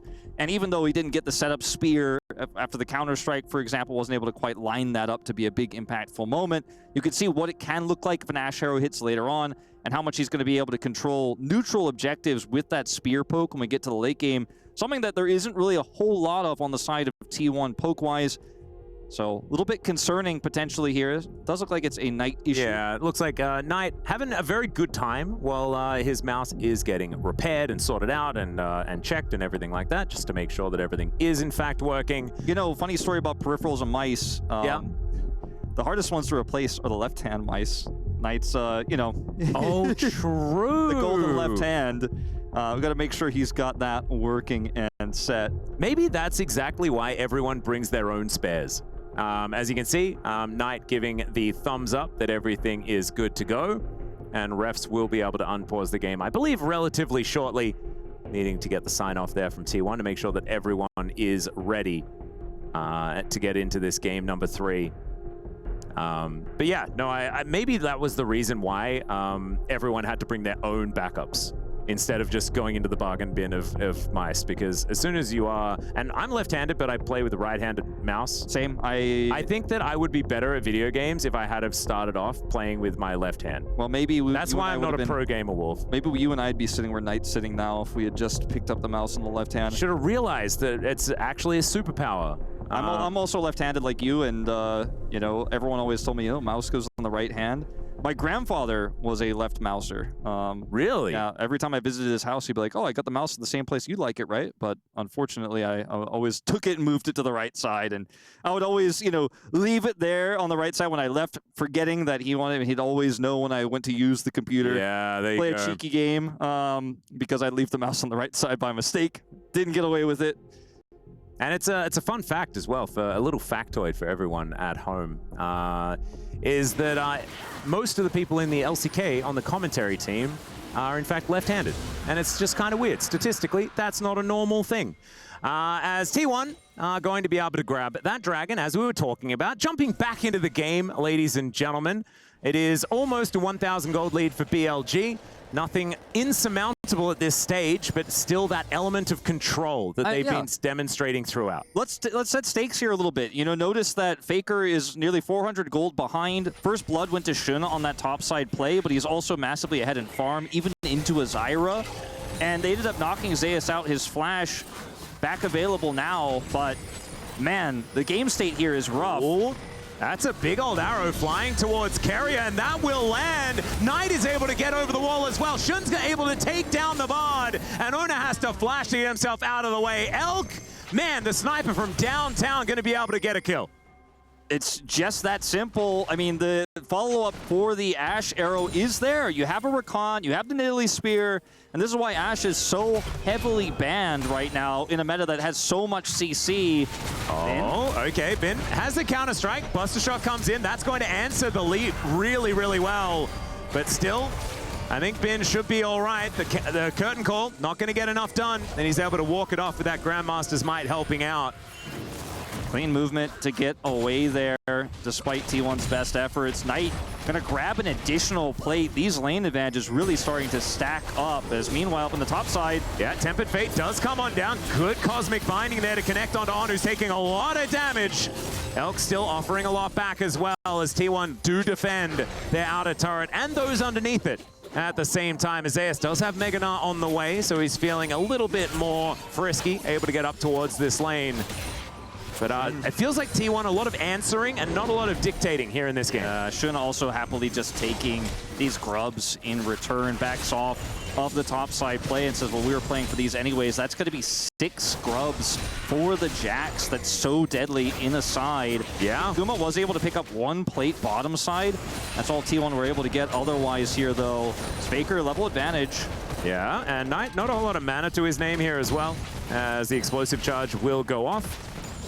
And Faker just clearing out the rest of these minions, not looking to actually grab any kills or anything like that at this point in time. Of course he would if he could, but not quite able. Yeah, Knight has TP advantage, so Faker just trading with him there is actually an advantage to Knight, as you mentioned, low on mana. Can just head straight back to the mid lane. Next objective is going to be a Hextech Dragon in 2 minutes and 30 here. Well, of course, Herald will be spawning in 130 as well. Yeah. Portal combat for just a moment. And I want to see T1 take a decisive call on contesting the objective instead of just avoiding this Nidalee Jax, which it feels like they've been doing the majority of this early game. As Knight just continues to stack advantages, looking for even one more plate, won't quite get it this time. Yeah, just playing with the turret range very effectively there as he walks his way out. And so BLG not able to get that third last plate. Look at the lane assignment. They put Bin bottom side here. He didn't even teleport, so he has the TP to go top if he needs to. And he has 6 grubs, so given some time here, they need to answer this. Guma usually will, but this Jax on the side already this early in the game is such a big threat that T1 will have to respect. And it feels like just like game 2, I mean, it's not the same extreme advantage, but BLG just have control everywhere. Look at the deep wards here on the top. Oh, that's a big old Gnar underneath the turret as Elk does immediately have to cleanse. Now over to get that follow-up, but still a lot of value there given to T1 with Flash and Cleanse both now being down for the 80 carry. Spear is going to connect though as Shun dives forward, looks for the bounce, good flash from Carrier, gets him off to the side, but the Grand Entrance comes in alongside the quickness onto the Mini-Gnar. Swipe not connecting though, and BLG not able to make that play work, but they still get rewarded with this free time in the top lane. Free time in the top lane, turret plate's going over. Guma rotates mid to try to cover mid. Guess who's bottom lane with 6 scrubs? It's Ben, I just mentioned it earlier, so he's going to put some pressure there. He has teleport, so it's really difficult for T1 to try to make a rotational punish play here on this topside turret take for BLG. They're getting plates here topside, nearly get the turret. Plates fade here, so Ben doesn't get that much gold, but given enough time with this turret, with the Void Grubs coming out, looks like he's just going to take the whole damn thing. And Atlas, this is such a fantastic early game for BLG. And it's just playing the map as well. I mean, yes, they've had some fantastic plays outside of that, but even with some slight mechanical fumbles, it doesn't matter because they're making plays at the right times in the right places and putting their pieces down where they need to be. Like the game of chess that is this early game, it's being played beautifully here by BLG thus far. That being said, still some opportunities here for T1, and with the fact that there's an Ashe with 0 summoner spells as this Drake is coming up, it could be an opportunity for T1 to find something here. And they need to. They really need to start trying to move the needle in their direction. Otherwise, they're just going to start bleeding out. The collectors start here for Guma. Does have some really nice finishing power if they can set up the CC. There it is. Grasping Roots comes down. That is a lot of damage onto the Nidalee, who pounces over the wall. Primal Surge gets that health bar back up again here for Shun.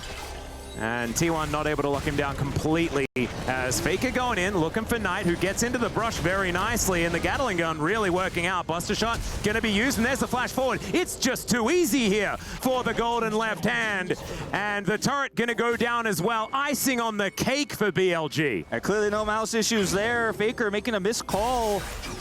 And Gumayusi also able to play with the Fog of War, but the ward goes into the brush. Now On looking to come in. Now the curtains have been called. Can they actually lock down any kills here? As the Tempered Fate goes wide, the plants also not really helping out. As now On kind of looking to turn it here by the looks of things.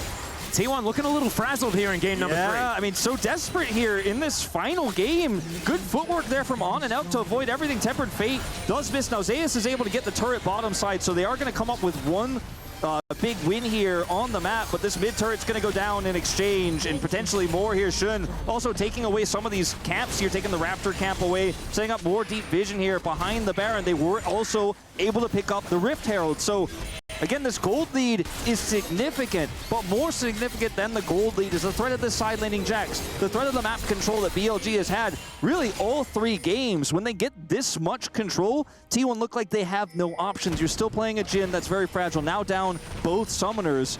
Just no way to get out of these engages, and there's just so many of them. Faker's mistake topside as well, really compiling the lead that Knight has now. 1.4k ahead, Shun 1.2k ahead. In terms of the gold advantages here. And yes, Zeus has a lead over Bin, but that's not going to change his ability to crush turrets, his ability to follow up on CC.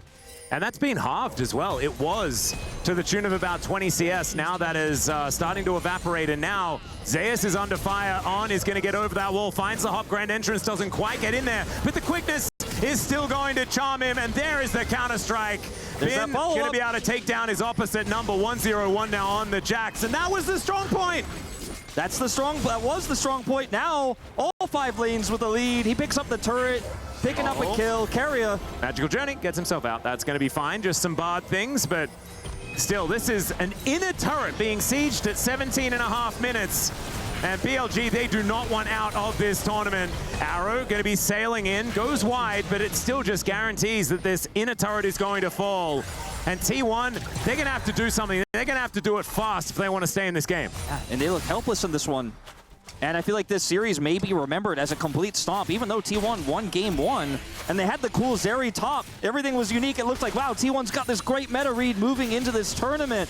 But the next 2 games have just looked like otherwise a complete wash. It's not over until it's over. But with a Jhin sitting on 1.5 items in this game against an Ashe who sits on the similar level of items right now, basically on parity, has so much utility, it's going to be rough. At least the Tristana is getting some alone time with this topside turret. Yeah. Ona also off to the side here. Will get spotted by the Hawkshot as On playing some defense with Ben, and they will be able to save this outer turret for the moment. T1 backing away. Deadly Flourish goes wide. Cosmic Binding is decent. No follow-up onto that one as now T1 cut their losses, move back into their jungle.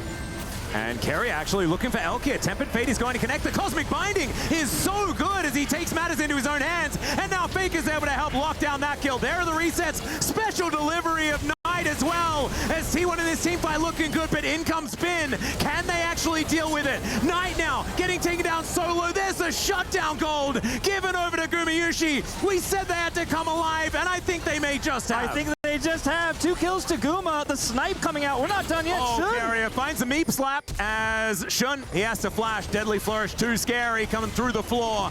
And T1, they're going to augment this with an outer turret take as well. Suddenly the map is all opened up.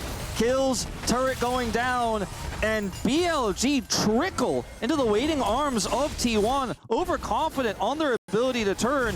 Ball starts off with Knight going low, right? Bin is able to get the stun here on the Zeus, but that's the go button for T1. Knowing Counter-Strike is down, they can continue to push the issue. On is just trying to sacrifice himself to save the rest of his team, but even Shun has to flash. Mid turret's down. Gold lead here, still BLG's, but T1, signs of life.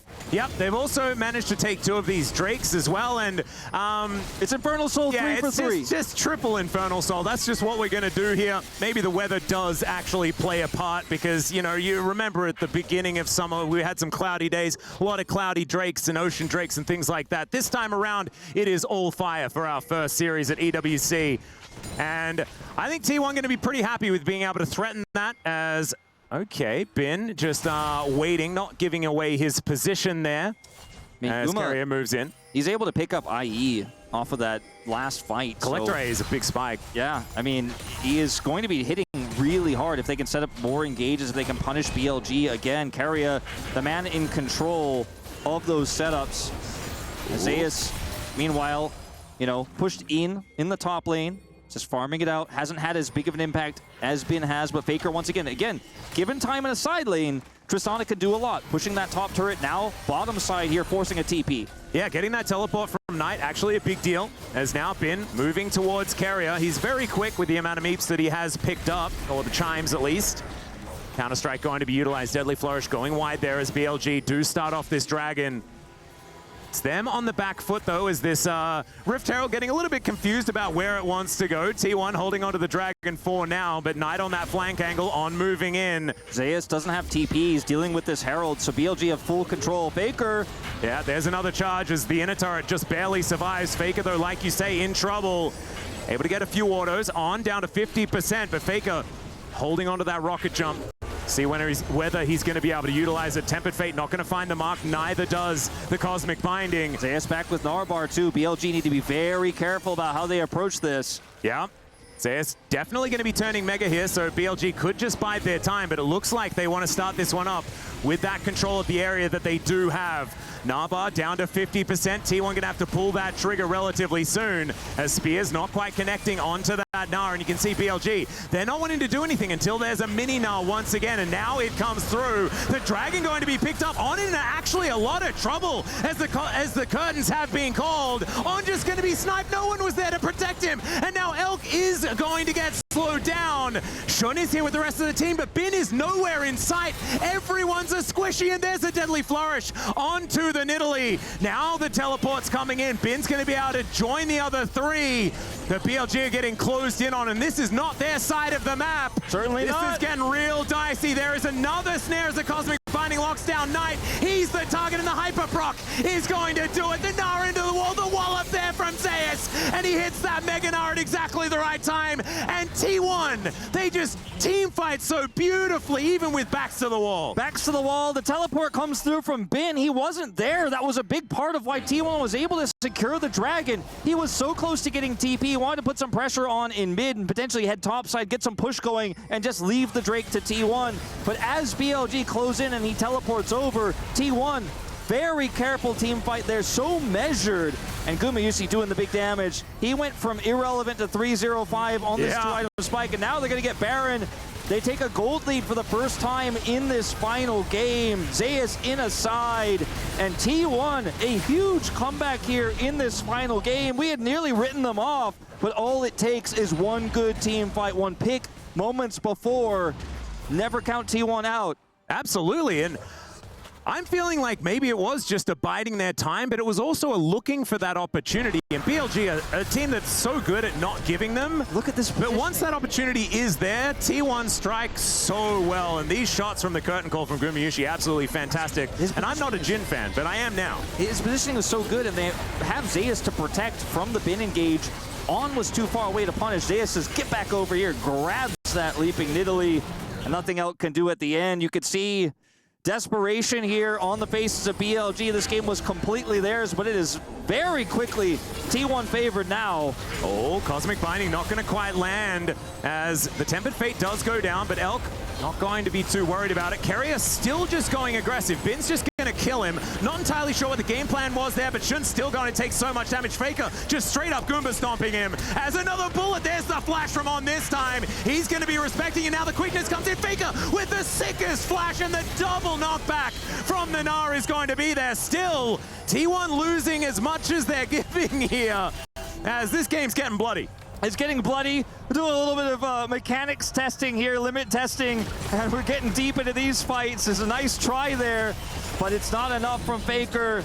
Root here on tonight. The turret will still fall as this gold lead for T1 now ballooning into 3,000. It's this time their sole point here for Infernal Soul. This fight gets really awkward, really messy after Keria goes down. They trade the kill onto Shun, and Guma forces the flash. His aim on these curtain calls has been fantastic, but then this, unfortunately, is a step too far. On trying to save the play with the re-engage there, but fails. And it was almost super sick from Zeus, but the quickness from On actually delays the Gnar so that he's not able to get 3 into the wall. And I don't know whether he intended it, but honestly, I'm going to give it to him because it was very, very well timed to make sure that it wasn't just everyone destroyed. He's just so down to sacrifice himself to Maybe try to he's make the a play. biggest On fans. I'm happy for it, though. I'm down. He's having such an incredible series. Yeah, he really is. It's not over yet, but it is certainly T1 favored. In 75 seconds, that dragon is going to spawn, and BLG need to be there. They have a 6 grub Jax. Jax has teleport, but unfortunately they don't have enough control over the map to utilize it to pressure T1 very easily. And there's no outer turrets of gold to threaten. It's going to take a very deep push in order for Bin to make that happen. And I think he wants to rather group with his squad here and contest for Prio. But if T1 are able to get the smite on this dragon, they have so much map control. They have a Zyra that's super big. Look at these items, Wolf. 3 item spike for Faker at the same time. And the rapid fire cannon comes in for Gumayusi as well, so he is he's doing a lot of work. I mean, there is a lot of power with the 3 items that he has picked up already. And so T1 feeling like they're in a pretty good spot. Grasping Root's not going to connect onto On. As I say it again. And now setting up 25 seconds. No TP flank angle here for Bin. He's just going to have to play this one straight up. There's no flanking here. They have their eyes on you the whole time. Zeus, a level up, can just track him and zone him out. This gives Guma so many opportunities to set up for a big ultimate here. All that poke. Faker. Arrow going to connect, but it's a great buffer right on top of the hot cup of cocoa. You love to see it there as Faker gets himself into the right position. Grand entrance avoided by the magical journey. A lot of cooldowns being thrown out. Not a lot of joy being picked up from either side as far as initiating a fight.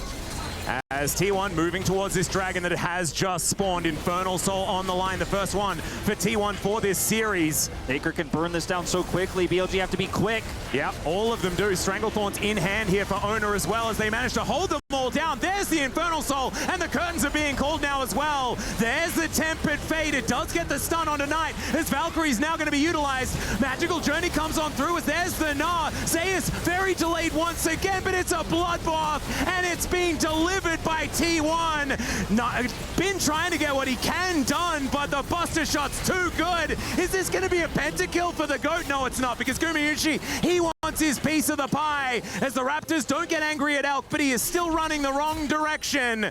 And I think this hunting party from T1 will be able to take down their prize.